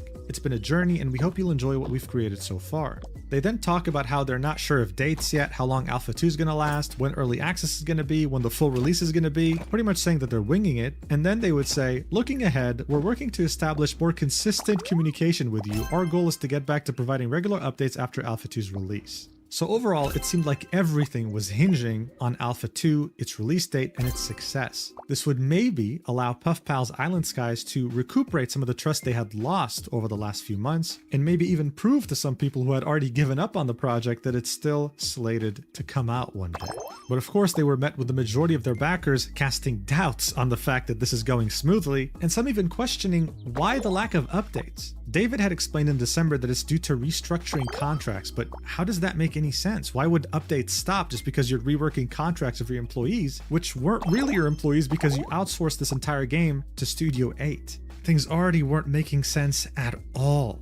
The Discord server wasn't any better because for the duration of this silence that occurred throughout 2024, the only updates they'd have is new Puff Pal plushies. But hey, to be fair, just 19 days later, the game would have another update on its Kickstarter. Maybe they actually meant what they were saying. Maybe their communication was actually going to be regular now. They would again start off by saying that they apologized for the long gaps in communication, that there were external factors that prevented them from sharing information earlier, saying that they recognize how much this has impacted trust in the project and led to uncertainty with the Island Skies community. We truly appreciate your patience as we navigate this project. Alright, so what's the deal here? What is the current state of the game? They would say, up until now, we were restricted from providing updates to the community. That period has come to an end, and we are excited to summarize some of the changes we've been working on. We had hoped to have an Alpha 2 build ready alongside the lift of the information embargo, but that did not happen. Instead, we will summarize the changes here, and we'll bring you more information as we get closer to Alpha 2's launch. And then, this is when they would hit you with a big slap to the face with something that was completely unexpected. Island Skies is migrating from Unity's game engine to Unreal Engine for many small reasons. Unity's payment model change did not factor into this decision. This change has improved performance and made development move more quickly. This process started in December 2024 and is currently in progress. So all of a sudden, within 3 years of this campaign concluding on Kickstarter, they decided to switch engines. Okay, not a small feat by any means. They would then outline a bunch of features, but honestly, without images, without actual videos, you can't really believe them at this point. They then said to expect Alpha 2 within 6 to 8 weeks, so April 2025 by the latest. They would then say that by mid-2025, they would want to release early access for everyone, and then the full release would be at the end of 2025 or at the end of 2026. It would fully depend on early access feedback. But then there was a big question, which they answer, which is, why has communication been so limited? They would again reiterate that there were external circumstances that prevented them from sharing updates, but they wouldn't specify, like, what external factors, what's going on exactly. They would then again say, hey, communication is going to improve, expect more stuff in Alpha 2, regular updates, community feedback, with polls, discussions, etc. They've already said that a million times though. But then, this is where things would get interesting in this little update. Have any legal issues impacted production? They would go on to say, the legal issues that have primarily impacted our ability to communicate openly with our backers had a relatively smaller impact on production and are no longer ongoing. But the legal issues that impacted our ability to communicate openly do not include the lawsuit filed against Fluffnest last year by Blade Funding, which was not related to Island Skies or its funding and did not and could not have had an impact on production. They would then specify two very important things: that there are currently no outstanding legal issues that could disrupt the game's development, that they had solved things with Blade Funding, which was impacting something more related to its plushie business, and finally, that there are no financial issues with the project, saying funding has never been a concern for the game's development. And we've been very intentional about how we manage finances to ensure that Island Skies remains secure. The way we've structured things has fully protected the game from risk or litigation up to this point, and we're confident in that approach. Okay, cool, and they would even specify that you can get a refund if you wanted to by emailing info@fluffnest.com. So look, at this point, if I was a backer, this wouldn't really make me feel that good. My feelings can be summed up with this backer's comment saying, "Oh boy, each time a Kickstarter does an engine change, it means it will never come out. Unreal is a freaking pain for optimization." And that's the thing, you want to release your game on multiple platforms, including mobile, you typically go with Unity. Unreal Engine has a reputation of running like shit, and doing this so late into development. It was just red flag after red flag at this point. But hey, you know what? They had given us a date. For the first time in forever, the timeline for the Alpha 2 is going to be 6 to 8 weeks. Fine. What's the harm in waiting a couple more months after having waited more than 2 years to see what would happen? What's the harm, right? Well, more than you can imagine. Just a few days before that update got posted, the Fluffnest website would go down for multiple days. People would then look deeper into the lawsuit with Blade Funding and find out that the reason why they were being sued is because they weren't paying back any of the debts they took on for their business. Now, in the Kickstarter update, they said it was a banking issue, but seeing that they hadn't shipped any of the orders from Black Friday 2024 yet and were overcharging shipping, that was getting very hard to believe. But hey, you know what? At least the game was keeping its promise of quick communication, because only a couple weeks after their last update on March 13th, 2025, they would post another update saying that Alpha 2 was right on track, detailing their process of moving everything from Unity to Unreal, and admitting that yes, in the short term, this will impact production. In fact, we lost about 4 months of development time to make the switch since we had to rebuild and rework a lot of the systems. However, since moving to Unreal Engine, development has been running either at the same pace or even twice as fast depending on the feature. And ending this by saying that they'll check in with another update like this one on April 3rd, no matter what. So you know where we're at.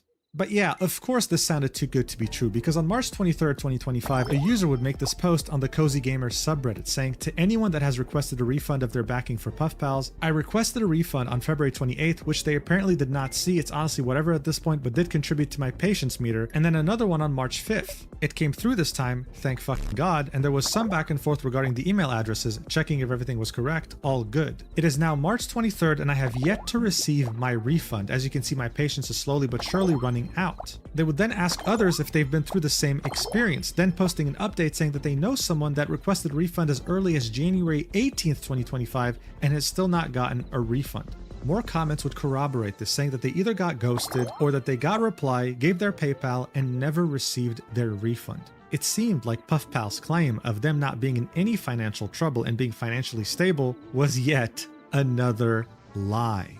And speaking of lies, their next update would be on April 17th, 2025. They said that Alpha 2 is still on track to release in the same exact time frame, and they would show off some new UI elements, ending the statement by saying you'll hear from us again with another quick update like this on May 1st. But while people were patiently waiting for this next update, something else occurred.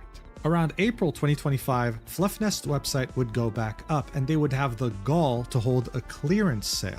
This user would post on Reddit and say that it's been over 43 days and his order didn't even ship yet. What's going on?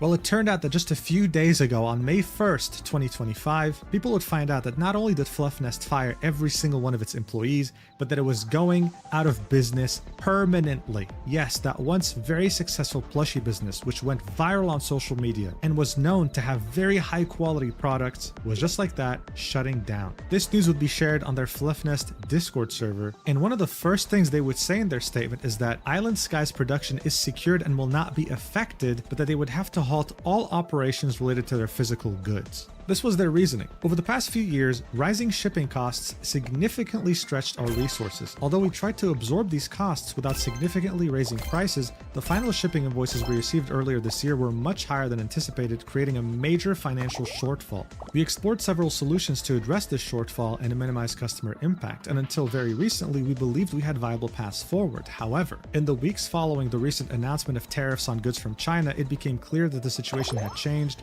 and there was no longer a viable path forward for Fluff Nest's plushies. At the same time, we've been working through refund requests for plush orders awaiting shipment and from customers unhappy with Island Skies. We expected this could create some issues, but the volume of transactions seems to have created much larger issues than this has in the past. This would not be critical on its own, but combined with everything else going on, it has quickly left us with no options. They would end this by saying that they're not able to take any new refund requests anymore, but that they would still be honoring all pre-orders. I can't imagine how shocked I'd be, not just as someone who had pledged for the game, but as a fan of their plushies. This was so incredibly sudden. But the surprises weren't going to stop anytime soon. A couple weeks later, on the 19th of May, people would also find out that Fluff Nest has not only permanently shut down, but that they got rid of their entire mod and customer service team, which was also serving Puff Pal's Island Skies. And at the same time, David, in the Puff Pals Discord, confirmed that due to the situation happening with the plushie company, refunds for Puff Pals Island Skies would be halted. At this point, this entire business was collapsing faster than anyone could have ever predicted, and they didn't know what to think anymore. They were told repeatedly that Puff Pals Island Skies was not financially affected by any of this, that it had all its finances secured, but it was very hard to believe at this point. For fans, this was a time of complete and utter uncertainty. People wanted concrete answers as to what would happen to their orders and the game they backed, but they couldn't find info anywhere. It would only be on May 21st, 2025 that Fluff Nest would post its last ever update on the state of Puff Pal's Island Skies. Here's what they had to say. Hello everyone.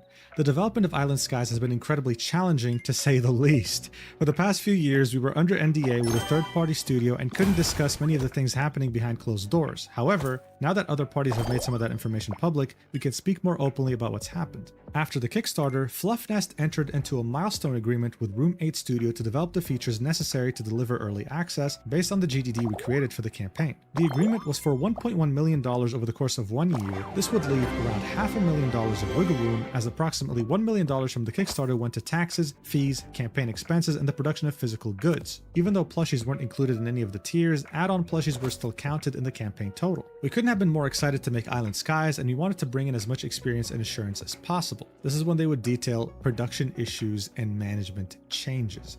While everyone at Room 8 directly working on Island Skies was passionate about the project, problems with the studio's management became apparent during the first milestone. The game wasn't ready for early access or even for alpha. Because the agreement was designed to protect Fluff Nest from cost and time overruns, any revisions or changes had to go through an approval process that significantly slowed down production. Toward the end of the first milestone, Room 8 made staffing changes in upper management and proposed a switch to a time and materials contract to avoid the rigid structure that had caused delays. At that point, we had three options: continue working with Room 8 in the agreement and take on the project ourselves, or partner with a different studio. So they decided to stick with Room 8, at least through Alpha, so that they could deliver Alpha 1 in 2023 and reassess. They would then say that getting to Alpha 1 required an additional $1.5 million in production, mostly funded by an SBA loan we secured in early 2023 for both of our plush business and game development. So already this is a disaster. You raised $2.5 million, half goes to taxes, and for whatever reason you thought it'd be a good idea to use $1 million for just the first year? Even a child learning basic math can see that this is a disaster. They would then say, following the changes in Room 8's leadership and a ramp up to Alpha 1, we were hopeful. However, while Alpha 1 marked progress, it didn't meet our expectations. early access was still far off and costs were rising, we planned to use the remaining SBA loan and plush revenue to continue funding development while taking on more work ourselves to manage costs. Unfortunately, after the 2023 holiday season, the financial situation got worse for Fluffnest's plushies. In early January 2024, we realized our funding plan wouldn't cover future game costs, and circumstances took the decision out of our hands. We informed Room 8 that we wouldn't be able to pay for continued services in a timely manner. We expected them to pause services following this communication, but instead they continued working and invoicing even after meetings where Fluffnest requested that they pause work to avoid accruing additional debts. So even though they are complete imbeciles when it comes to financial management, here they're alleging that Room 8 held them hostage. But of course, this is without them detailing how much they had already owed Room 8 when they informed them that they couldn't pay the continued services.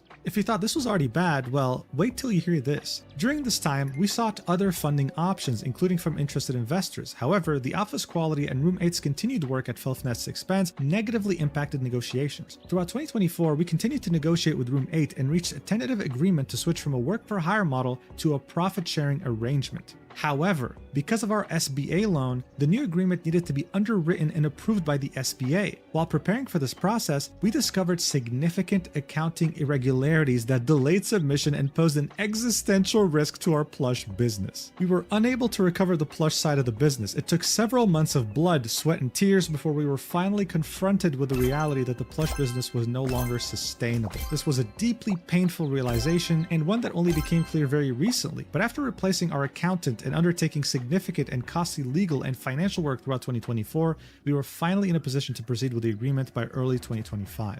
What? What do you mean accounting irregularities? What do you mean you fired your accountant? David, the guy who's probably writing this, is the CEO. How are you unaware of the terrible financial situation that you're in, man? They would then say where things stand now. As we approached finalizing the new agreement, it became clear that Room 8's senior management does not have a clear understanding of the project's current state or how much work remains. Because of this, we can't trust that the issues we've already faced won't reoccur. We informed Room 8 that we won't proceed unless their leadership presents a plan that directly addresses these issues and commits the necessary resources to Island Skies. In the meantime, we've continued working on the game ourselves. Based on our experience, we don't currently trust Room 8 to deliver a version of Island Skies that meets our standards. So hey man, that's wonderful to hear, but what do you mean we've continued working on the game ourselves? For the last 3 years, Room 8 has been doing everything. What are you gonna do? Like, what the fuck? They would then end this with, looking ahead. Despite everything, we are continuing to push toward Alpha 2. We remain fully committed to delivering the game we promised. While we can't provide a date, our focus is on development, quality, and our own well-being. We'll share another update as soon as we have a firm release date for Alpha 2. Thank you for your patience and support during these turbulent times. With love, Fluffnest. And with that, this would be the final update that the backers would ever receive. And within just 24 hours, the community being understandably very outraged and seeking more answers, while displaying their discontentment, would get silenced by Lily, to the point where she would even delete the general chat channel in their Discord server. Some of these disgruntled users would move their discussions to another channel, and guess what? That channel would also get purged too. A month later, around June, people would realize that the address info@fluffnest.com used to refund the game or plushies would just disappear. It didn't exist anymore. And now, when you go to the over 8,600 comments on the Kickstarter page, it is littered with people requesting refunds. And of course, that one guy selling his account with Puff Pals Alpha in it for $5,000. I mean, come on, man. This whole thing was a catastrophe on an apocalyptic level. From an incompetent CEO to a community that was backstabbed to even Lily, the artist that made these cute designs, also participating in the whole silencing movement on Discord. Of course, when this initially happened, people still had many questions. How did it come to this? Well, throughout the second half of 2025, we would start receiving many answers in the form of lawsuits directed towards both Fluffnest and David himself. The same lawsuits that want over $2.1 million in damages. And it will be here that we truly find out that this wasn't just mismanagement or inexperience, this was scummy, malicious behavior from the very beginning.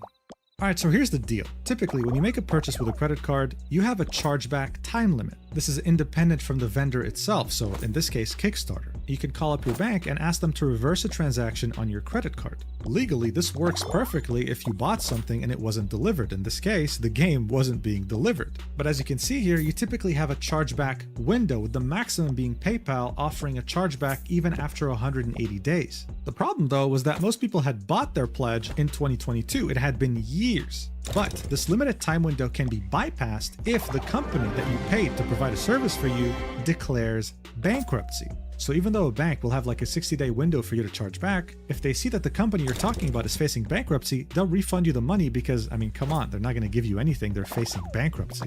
The problem here though is that Fluffnest, even after shutting down its plushie business and admitting financial problems even with its game, has not filed for bankruptcy. This means that for most backers, they can't initiate a chargeback with their bank because the bank will see that this company's not bankrupt. This, of course, is done on purpose. It's not a coincidence. Fluffnest knows what it's doing. That's why they're trying to hold out declaring bankruptcy for as long as possible. But this is only the tip of the iceberg when it comes to their scummy behavior. On July 3rd, 2025, David Riono, a concept artist that had worked for the game as a contractor, would make this post on the PuffPal subreddit, detailing that he had worked from 2022 to 2024 around 30 to 50 hours a week making concept art for the game. He would say that payment delays were a regular occurrence, but that he would always end up getting paid. In fact, the CEO himself, David Pentland, was in charge of paying him. He would tell us a story in 2023 where he really needed to be paid as soon as possible to pay his rent, and the CEO made sure to pay it the next day. Hey, that's pretty cool, right? Well, around a year later, on May 2024, he was told that they wouldn't need his services anymore. More specifically, they couldn't afford to keep him on the project. They specified that. The artist was devastated, but not exactly surprised. He sent them the last invoice to wrap everything up, but at the same time, he was also still owed money for March, April, and now May of 2024, with the total amount being over $12,000. The artist did confess that some of the work he had done was a bit extra, going the extra mile, so he did edit his last invoice and the final owed amount was $11,410. That was several months of rent and expenses, and of course stress began to eat at him.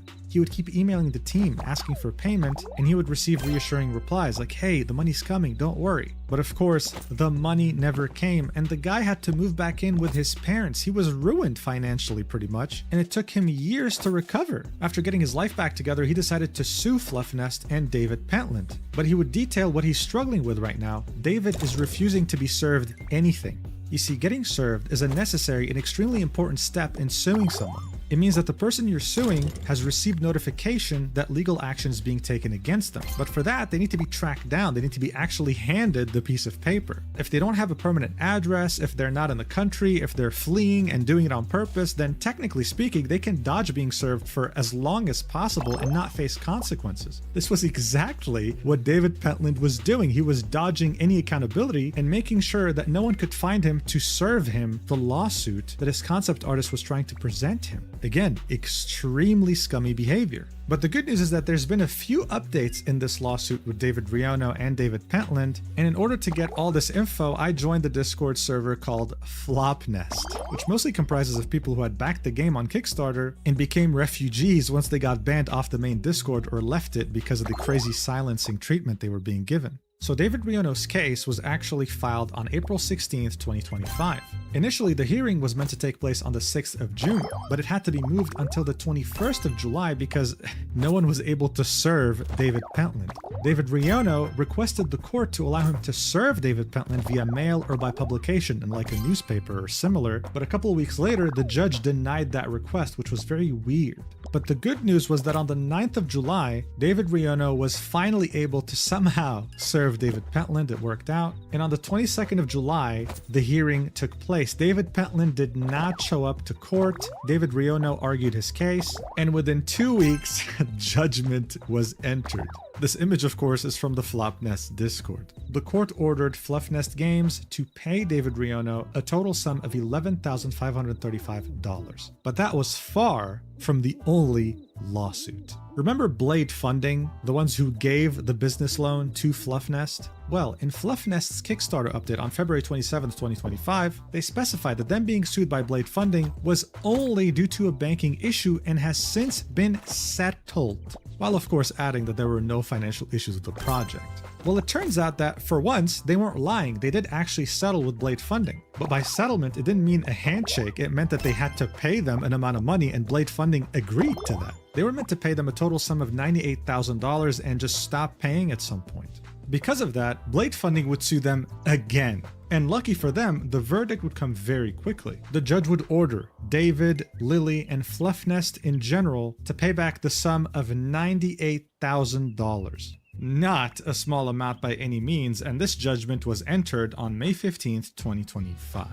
But hey, don't worry, at this point I'm a lawyer channel because we're not just talking about Blade Funding, we're also talking about another company claiming the same thing happening to them with Fluffnest by the name of Funding Futures LLC. On the 12th of May, they would file a commercial trade contract lawsuit against Fluffnest, and guess what? They would also win their case. The judge would order Fluffnest to pay the sum of $69,000. I mean, at this point, the money just keeps racking up, baby. Guys, David Pentland is one of the most shameless people I've ever seen. The guy took out loans from just about anyone, including American Express National Bank. They had also filed a lawsuit against him on March 4th, 2025, and it's still ongoing. The first hearing was on the 6th of August, but of course, David didn't show up, only American Express's lawyer. The next hearing was scheduled for the 3rd of November, so look, I can't predict the future, but I'm pretty confident that David is not going to show up to that one either. And finally, remember our good old friends Room 8 Studio, the guys who pretty much had worked on the entire game by themselves? Well, they're also suing Fluffnest and David Pentland. It was filed on the 16th of May, 2025, and they are seeking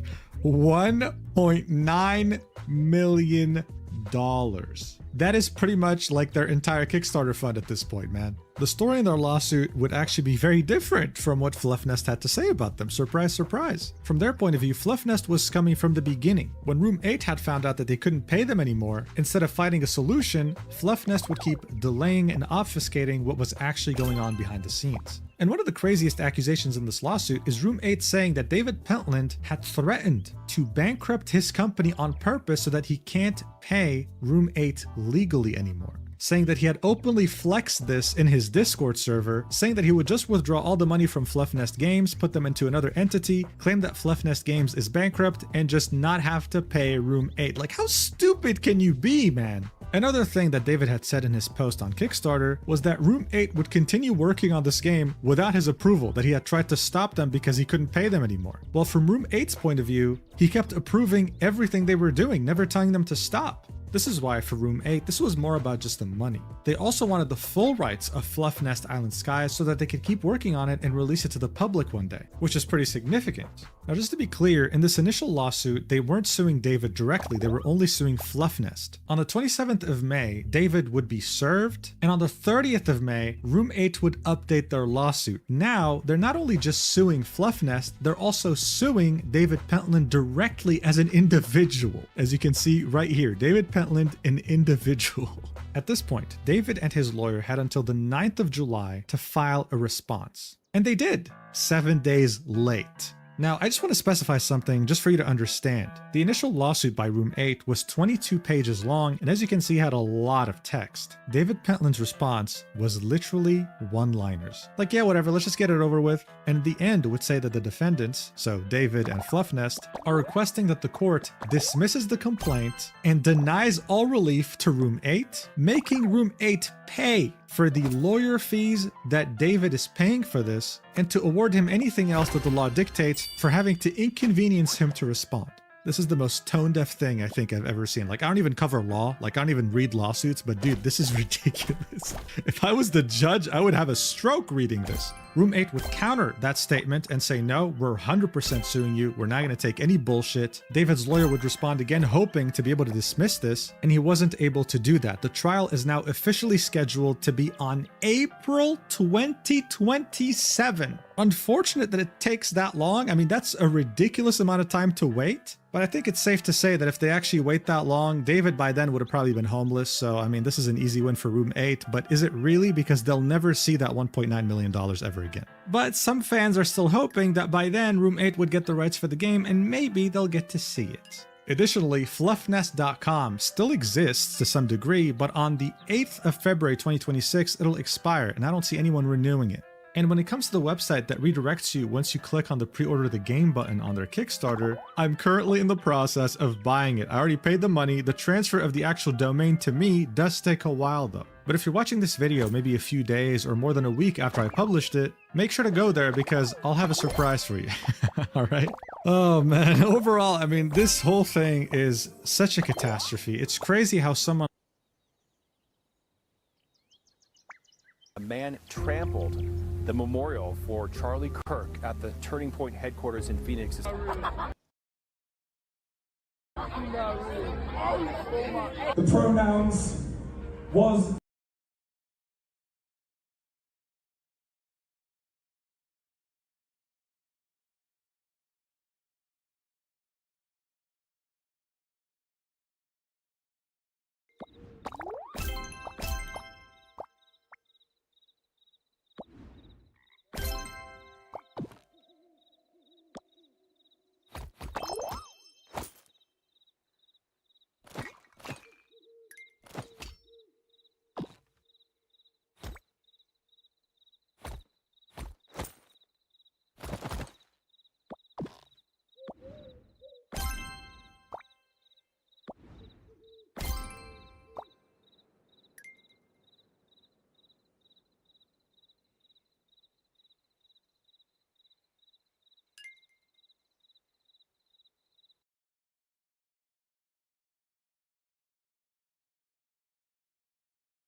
How do you say person in Japanese? Hito. What if it's multiple people? Hitovito. What's that bito part? Hito, bito? Hito plus hito? Hitovito. Wouldn't that become hito?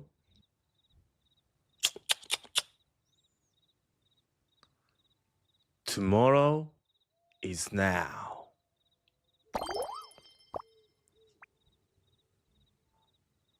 Hito? It's hard to say. You literally just said it perfectly. Yeah.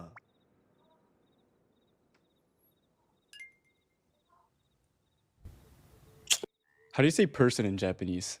Hito. What if it's multiple people?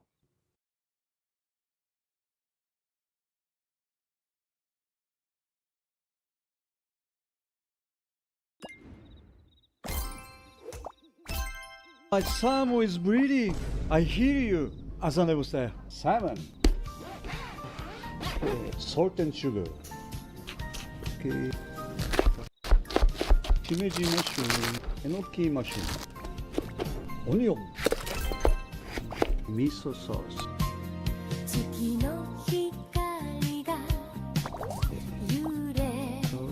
Pepper, miso on top ね。ラピュラ。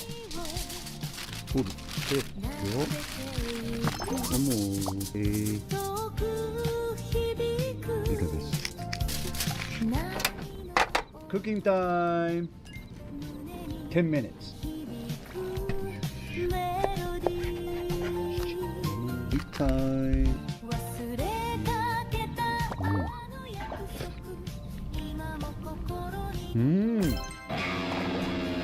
Asane will say, my salmon is bleeding.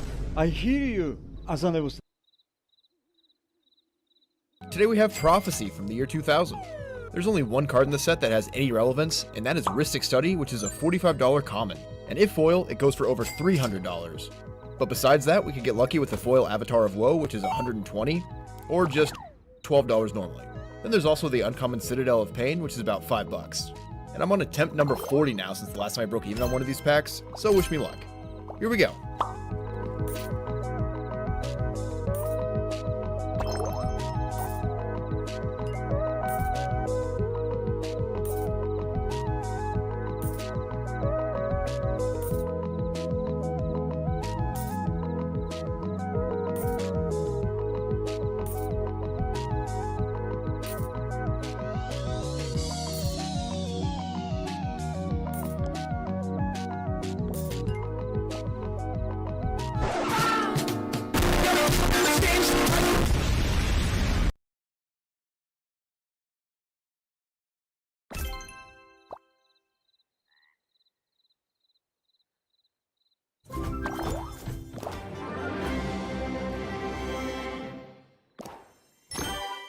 Urza's twin Power Stone eyes blazed with urgency. A new threat to all the planes of the multiverse had arisen. Urza wouldn't be able to handle this problem on his own. He would need help from the mightiest of heroes. He boarded the Weatherlight and prepared for shifting between planes. I don't know, Urza. This might be too much for us. A hand waved non-committally. But Sonic, we have to go fast. There's no way that Chun-Li and Sephiroth will be able to hold off J. Jonah Jameson and Dwight from The Office for much longer. If the One Ring reaches Bikini Bottom, then Niv Mizzet will have the Krabby Patty recipe. Urza's words did not fall on deaf ears. Sonic acquiesced and greased up his entire pregnant body. Others were quick to pledge their aid. "You have my blade," said Chucky. "And my proton pack," said Venkman. The brain-dead leg tattoos also joined in to help. They all boarded the Weatherlight to be met by strange vibrations emanating throughout the hull of the airship. Upon investigating, they found a blue-haired maiden belting out incomprehensible noise. "Moosh moosh, senpai!" She introduced herself as Miku the Vocaloid. Urza did not know what the fuck that meant, but realized that this would make the whole trip less of a sausage party, so he let her join.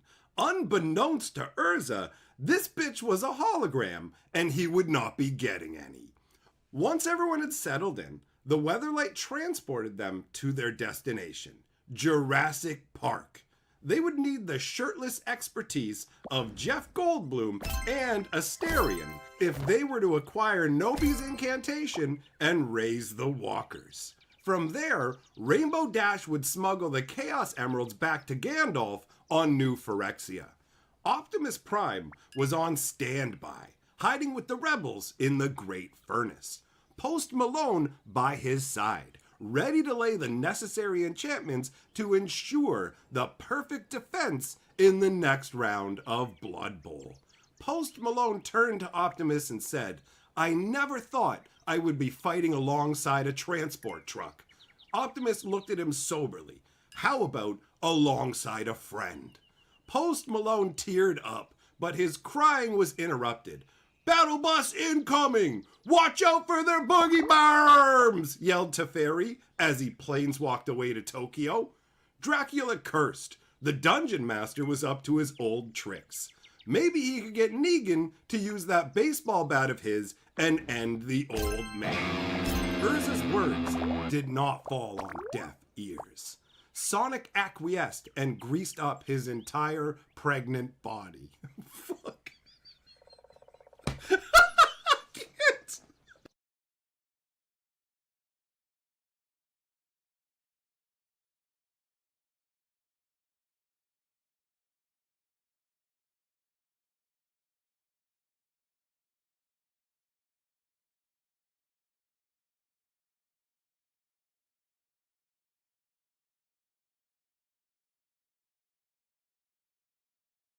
Urza's twin Power Stone eyes blazed with urgency.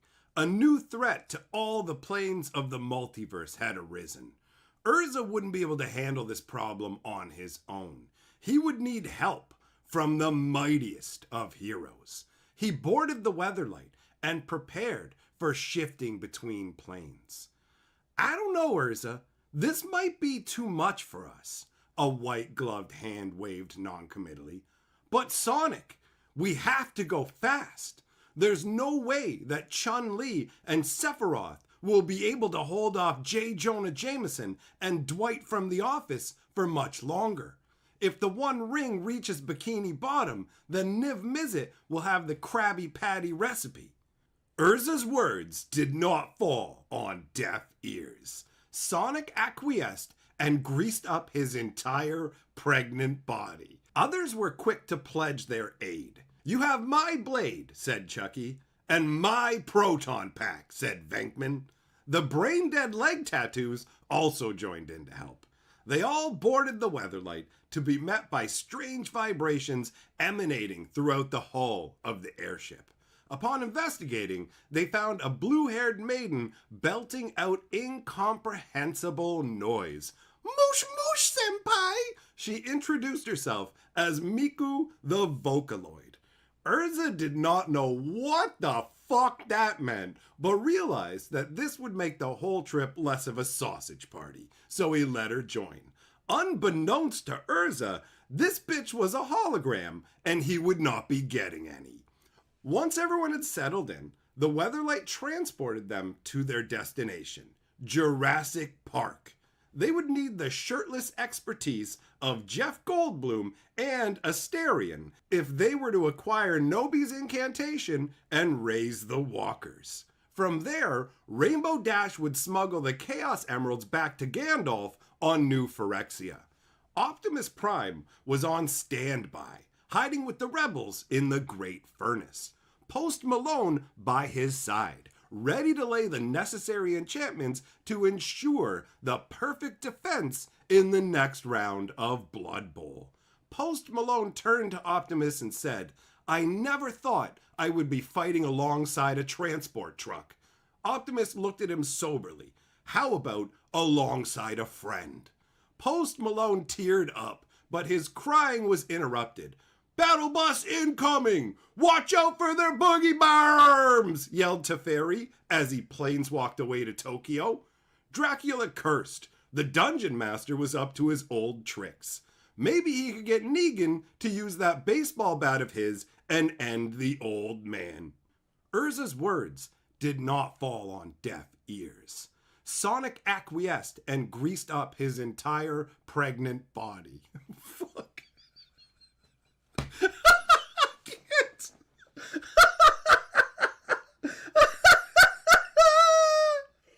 Oh my god.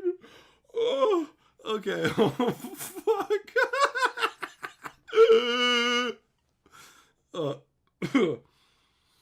Okay. Keep it together. You can do this. You can do this.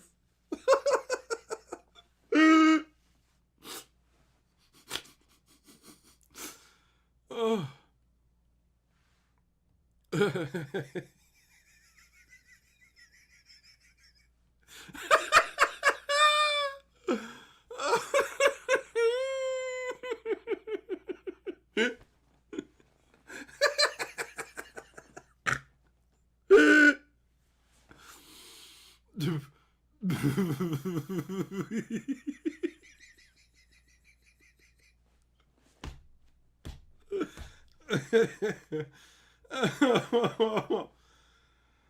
Oh, okay. Okay. So stupid.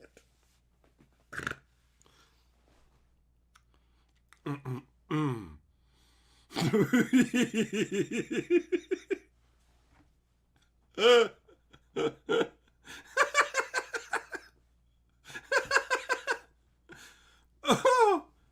Oh. Oh.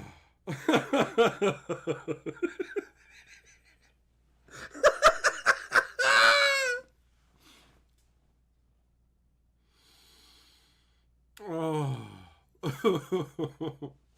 I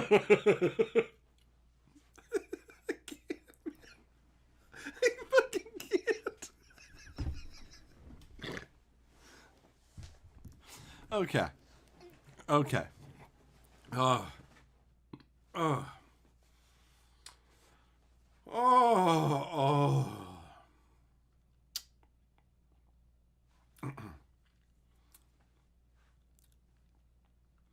Urza's words did not fall on deaf ears.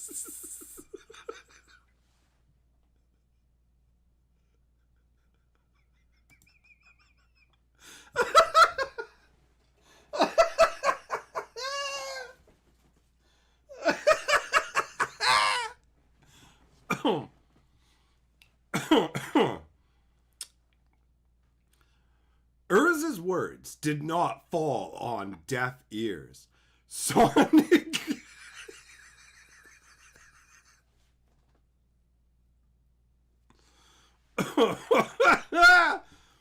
Ooh.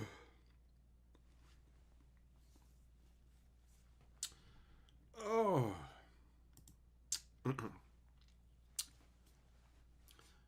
Urza's words did not fall on deaf ears. Sonic acquiesced and greased up his entire...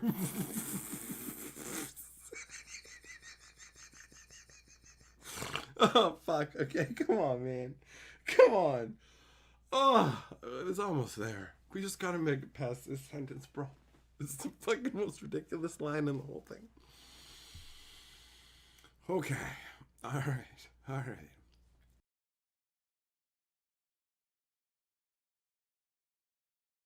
This week in Magic Finance was actually fairly quiet. While Spider-Man cards are trending down overall, some of the chase cards from the set, including Electro and Miles Morales, bounced from their post-pre-sale lows. Meanwhile, Spider-Man collector booster boxes have literally come full circle. In early June before Final Fantasy, they were pre-selling for $550. After Final Fantasy release, they spiked up to nearly $1,000, but today they're all the way back down to $550. While it does give me some joy to see scalpers and speculators left holding the bag, this is a big lesson to players to be careful pre-ordering sealed products. Meanwhile, in Commander, Shelob doubled up to $4 this week. While Spider-Man doesn't offer much for Shelob Commander decks thanks to color identity issues, it is one of the few existing spiders worth playing in Eddie Brock or Cosmic Spider-Man, two of the most popular legends from the set. Finally, the Aftermath rare Danitha New Benalia's Light jumped 74% this week and has been slowly climbing for months, mostly thanks to Cloud X Soldier Commander decks. It'll be interesting to see if Aftermath's unpopularity leads to more big spikes in the future. And that's the finance news of the week. Did I miss anything? Let me know in the comments. This week in Magic Finance was actually fairly quiet. While Spider-Man cards are trending down overall, some of the chase cards from the set, including Electro and Miles Morales, bounced from their post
Today I'm going to teach you how to eat sushi. My name is Yasuda. This is a Yasuda restaurant in Tokyo. The most important element of sushi is rice, and the rice is the main ingredient. So people talk about the fish, but the fish, this is the second ingredient. So this is a single piece sushi.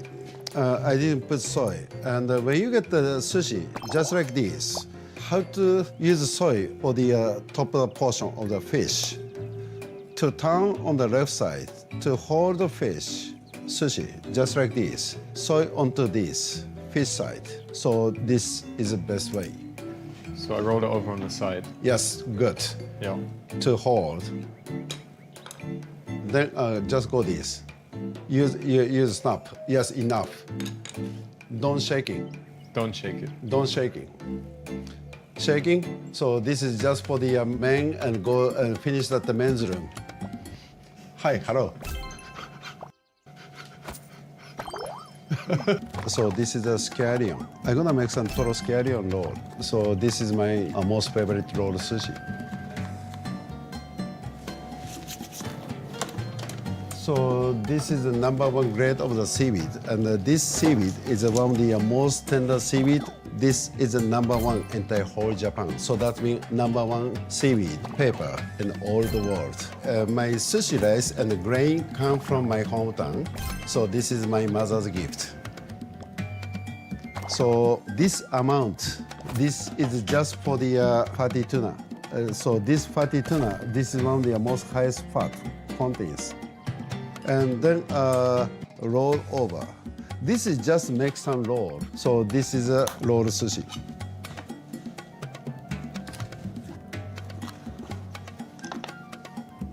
When you have some this seaweed roll, the seaweed, they stay in your mouth. There's no compare whichever any type of seaweed.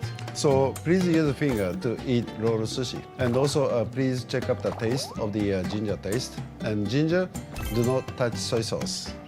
Just eat by itself.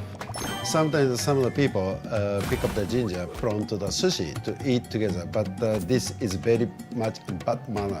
Please have some roll sushi. Use a finger to hold just the seaweed side and the soy sauce onto the one side of the rice portion, just a touch, enough. So this is the balance. Today we're checking out this $100 Magic the Gathering mystery pack from Vaulted Rarities. I'm not sure what the exact odds of everything is in here, but I did see that there's like a 1 in 200 chance of pulling a revised dual land, so hopefully that happens. I'm not sponsored or anything, I just randomly saw this on eBay, and I really don't have high hopes, but I guess we'll see. Alright, we got an Infinity Collector pack, and a random card. Alright, so the top cards we can see from here are any of the Galaxy Foil Godless Shrines, Hallowed Fountain, or Blood Crypt, really any of the main lands. So let's see.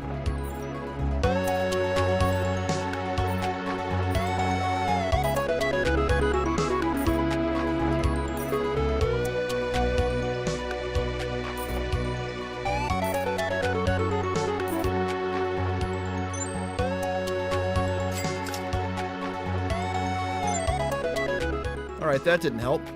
Let's hope this is a banger mystery card. Here we go. Don't buy these. Today we're checking out this $100 Magic the Gathering mystery pack.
set that's waiting to be uncovered. So before we actually get into the cards, as you may know, I made a goal to get to know all of you better, so I will highlight a patron in each video moving forward. Our patron highlight today is eggstaylor.ttv, who is from, quote, beautiful San Diego, but currently in the 120-degree hail of Arizona. Their words exactly, not mine. But yeah, that's a little too hot for my liking too. Eggs Taylor started playing this year, and their favorite commander, lore-wise, is the Yawgmoth Thran Physician, but gameplay-wise is River Song. Their favorite pet cards are Edgin Larcenous Lutenist and Dream Devourer to invest mana into future. I actually reviewed one of their decks that it was brilliant. Like, it plays a lot of wheel effects after you've already foretold your cards. So as you draw as many cards as everyone else, you have access to foretold and plotted cards as pretty much an extension of your hand.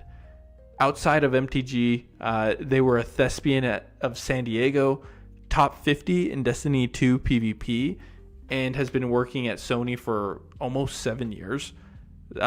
All super cool. Like, thanks so much, Eggs Tailored, for being a patron. It's been awesome having you in the community, and yeah, honestly love these highlights and learning more about patrons and MTG players in general.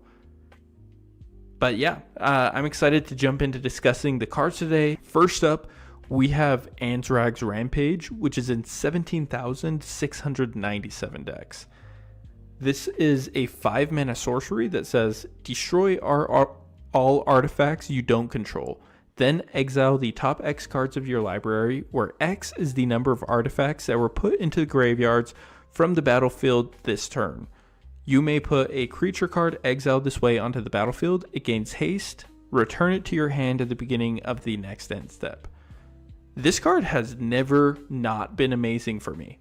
It's a one-sided board wipe against the most prominent form of ramp in the game and utility pieces like in general. Despite being one-sided, it's still like hugely slept on. I think largely because it says exile the cards from the top of your library as opposed to putting them in your graveyard or the unused ones on the bottom of your library. There's just a huge aversion to losing things permanently, but I see this card as a means to filter through my deck and cheat in some amazing creature outside of the already good standalone effect of destroying everyone else's artifacts. I've cheated in some like crazy good creatures before, and I love it because this card lets you leverage attack triggers, unlike other cards that bring a creature onto the battlefield tapped and attacking. While those are good for having ETBs, if your creature has an attack trigger, that doesn't happen if they enter already attacking. So the fact that you get the ETB in the main phase, attack with them in the combat phase, then return them is just really nice. A small detail and rule of this card that is often overlooked is that X is the number of artifacts that were put into a graveyard from the battlefield this turn. It doesn't specify opponent's artifacts, and it doesn't say like only the artifacts that were destroyed this way. It's just all that have been destroyed this turn, period. This means that it doesn't matter if people sacrifice their treasures in response to your spell. This also means that you could sacrifice 5 treasures to pay for this spell, and X would already be a base of 5, because before anyone else's artifacts are destroyed, you sacrifice 5 treasures, and that counts for you too, because it went into your graveyard. And so that wording is pretty nice, because yeah, it will count anything that happened before the cast took place. The last thing that I like about this card is that it doesn't have a stipulation on CMC of the creature you cheat in. Like, many cards like this say to exile or look at the top X cards of your library and cast a spell with mana value X or less, where X is the number of artifacts put into the graveyard this way. This could literally just exile one card, and it could hit something like a Pathrazor of Ulamog to cheat onto the battlefield with haste, or instant scoops if you hit a Grave Titan in one single roll, you know? And so the fact that it can hit any creature is just really nice. There's enough small details about this card that I was literally able to ramble on for the past few minutes about multiple overlook clauses. I'm curious, what do you think about this? Our next card is Whipstrinker Vampire, which is in 15,495 decks. This is a 4-mana 2/4 with flying. It costs 2 generic, 1 white, and 1 black, and it says whenever another creature with power 2 or less enters the battlefield under your control, each opponent loses 1 life and you gain 1 life. Then for 7 mana, it's pretty steep, but yeah, 5 generic, 1 white, 1 black, creatures you control with power 2 or less gain Death Touch and lifelink until end of turn. This card reminds me of a 4-mana version of Corpse Knight, which is in almost 88,000 decks as opposed to just 15,000, and the extra mana actually comes with a few added benefits in this case. First of all, Whipstrinker is nice because it has both edges of the sword for small tokens or creature decks.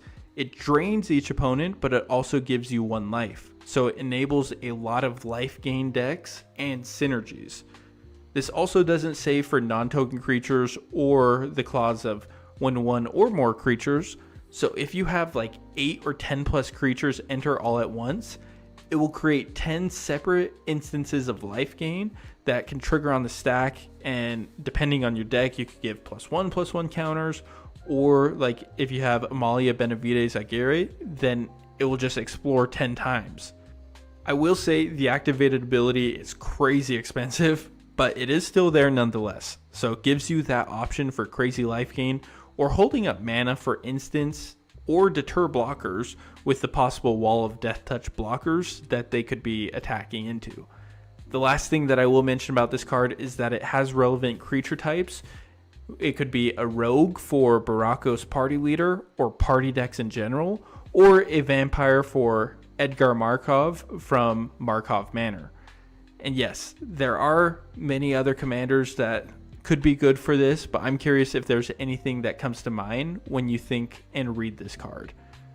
Our third card today is Officious Interrogation, which is in 14,270 decks. This one is actually pretty nuts if you ask me. It is 2 mana, it costs 1 white and 1 blue for an instant that says the spell costs 1 white, 1 blue more to cast for each target beyond the first. Choose any number of target players. Investigate X times, where X is the total number of creatures those players control. Like, are you kidding me? That is like so good. The ceiling of this card is literally infinite. There's 3 things in particular that I think is just wild about this. 1, you choose the player and investigate X, where X is the number of creatures that player controls. So you don't even have to be the one that has a wide board state, and you could benefit from someone having 50 or 100 Scoot Swarms. The second thing is this is essentially a multi-kicker card. If you have 4 white mana and 4 blue mana, you could create as many clue tokens as there are creatures on the battlefield. And the third thing is that this is an instant, which is what puts this card over the top for me. And when I say this card could go infinite, you could literally win the game in the middle of an opponent's infinite loop.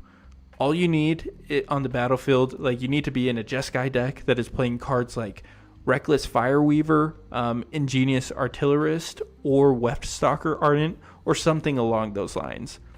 If they have something that creates an infinite number of creatures, let's say you don't interrupt it, and you don't cancel their combo piece, so they think, all right, I'm good to go. And they just assume that's game. But you could interrupt them on, let's say, their 900th trigger and cast this with any of those creatures that I mentioned on the board, and this will deal 900 damage to each opponent. They don't expect it because I can't think of any other card that has the potential to create double or triple digit artifact tokens at instant speed for 2 mana. Obviously, you don't need someone to create an infinite number of creatures. Even a Scoot Swarm or something that can create 10 or 20 tokens at once under one single player could be 20 direct damage to the face to the entire board. Maybe you don't want to deal direct damage. You could one-shot someone with Kappa Cannoneer or Arcbound Crusher, or just create a ton of treasures with Academy Manufacturer. If you're in Azorius colors and you care about the number of artifact tokens that you can amass, this is definitely one that I think you should be considering.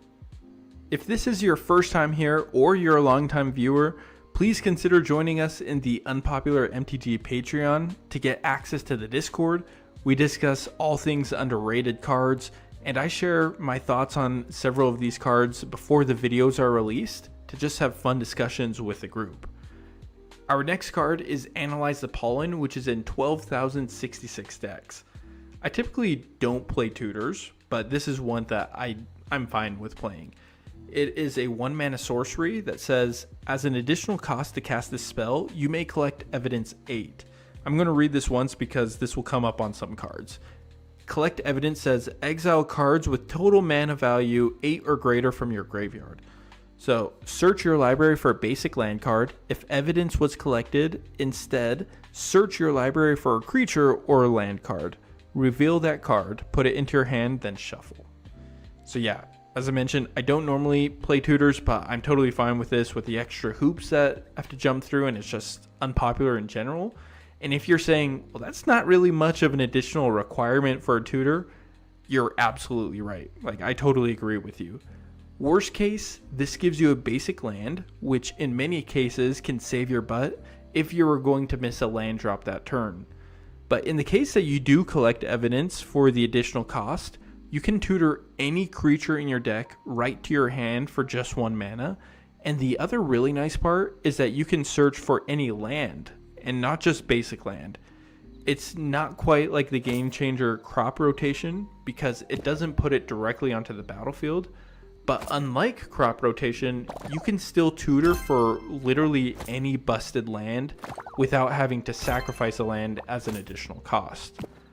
I actually don't think that Collect Evidence is as big of a boogeyman that people make it out to be. Yeah, those cards are exiled forever, but so are the cards that if someone plays a Bojuka Bog or any piece of graveyard hate. If you're not in Izzet colors, then you're likely not planning to recur instants and sorceries, so those are excellent candidates for collecting Evidence, and especially if you have split cards, where the CMC counts as the sum of both sides. Lastly, this just synergizes really well with cards that have a benefit when a card leaves the graveyard, which is why it does so much work in my reworked Teval the Balanced Scale precon. I'd love to hear, like, what are your thoughts on Collect Evidence? Does it feel like a really steep cost to you, or is that something that you don't mind paying as an additional cost? We're going to be dropping all the way down to 8,579 decks next with Treacherous Greed. This is a 3-mana instant that says, as an additional cost to cast this spell, sacrifice a creature that dealt damage this turn. Draw 3 cards. Each opponent loses 3 life and you gain 3 life. So in every video, I have a card that I caveat is more niche than any of the other cards that I share in the video.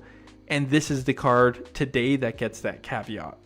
It can be a tough one for some decks to play, but the decks that this does work in, it feels really good to cast. And there's a few things in particular that I think are really good for this card. One, obviously the restriction of a creature needing to deal damage this turn is the hardest requirement about this. However, it is very generic. It's just damage in general. So that can be, it doesn't have to be combat damage. It can be non-combat damage. It could be to a creature. It could be to a player, to an opponent, whatever it is. So this works if you have any creature that can deal non-combat damage directly to opponents or creatures. You might not, want to be sacrificing a creature that is that beneficial, but this is an instant, so you could also cast it in response to a removal spell to draw 3 and pay 3 or ping the board for 3 as well.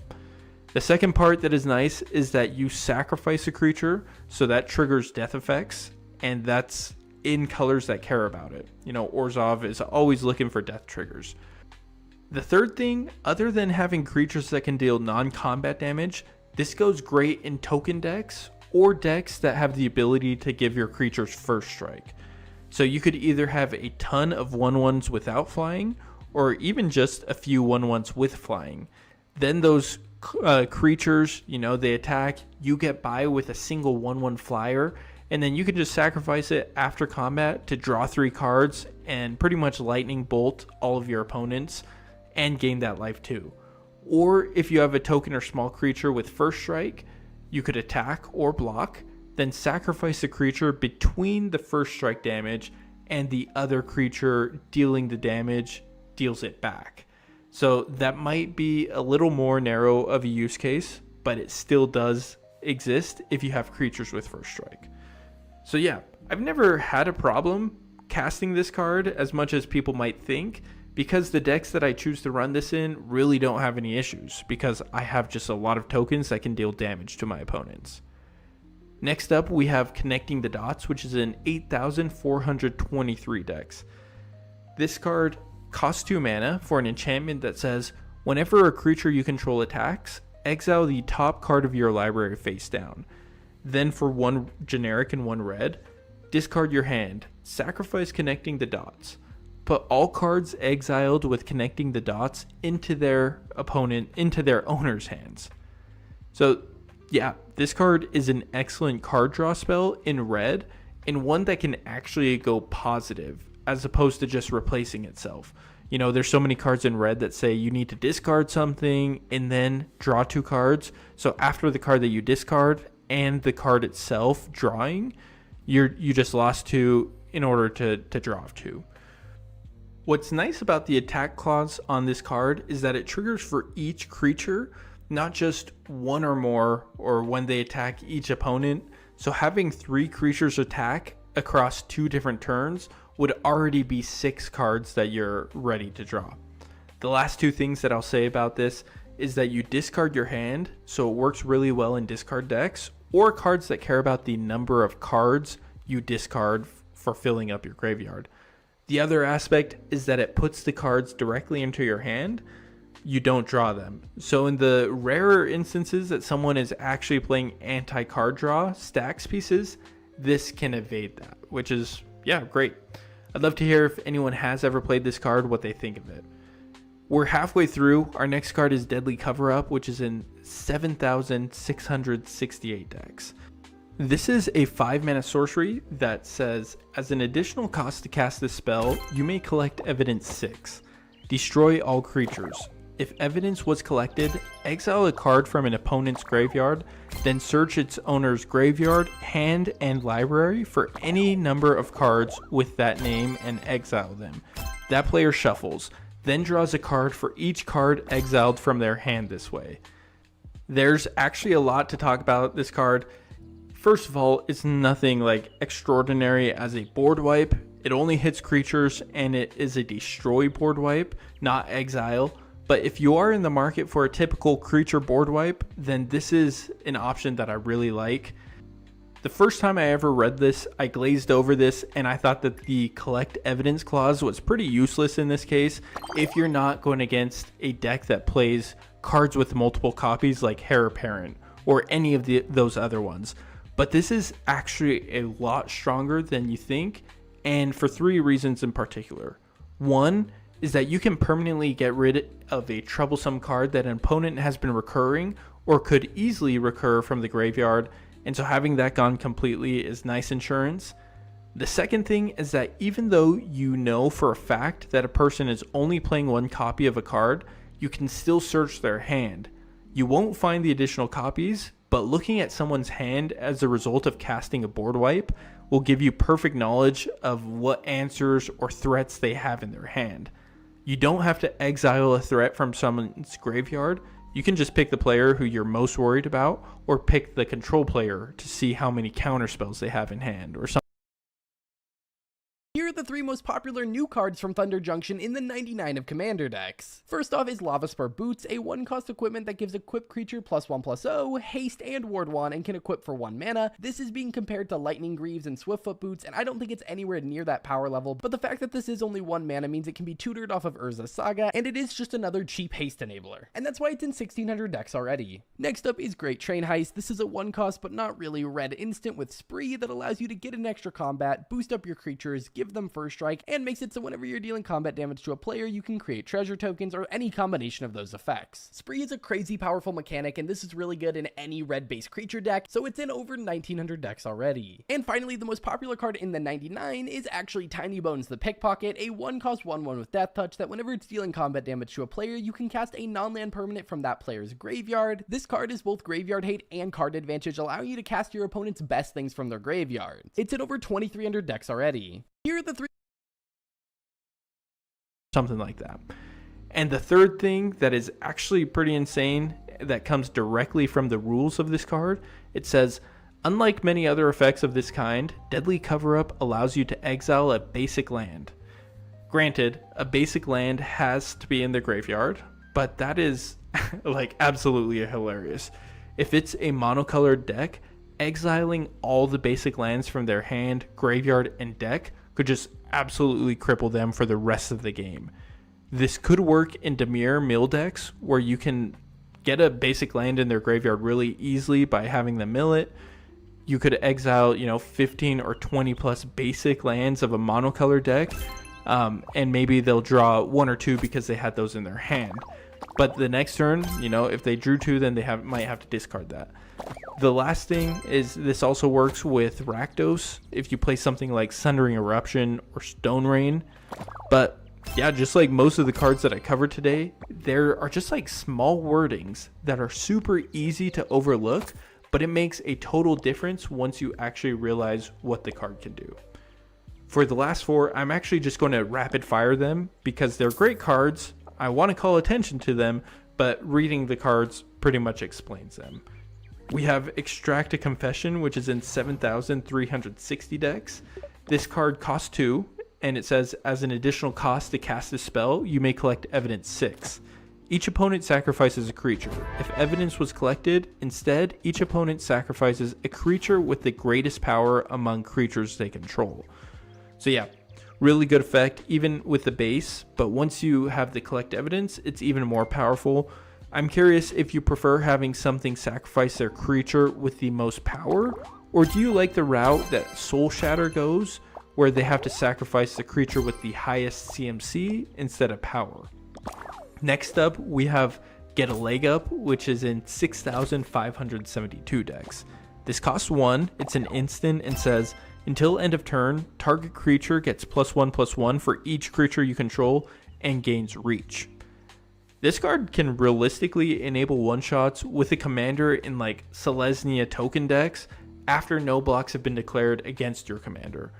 And the other thing that I really like is it gives reach, which is a nice effect for blocking, but it's also an instant and it says target creature. So you could give your opponent's commander, let's say, +15/+15 out of nowhere, and you could have their commander knock out one of your opponents instead. So having the flexibility to buff either your creature or your opponent's creature at instant speed is just really great. Our second to last card is Vengeful Tracker, which is in 5,563 decks. This says it costs 2 for a Human Detective 2/2, and it says whenever an opponent sacrifices an artifact, Vengeful Tracker deals 2 damage to them. I'm honestly surprised this sees so little play.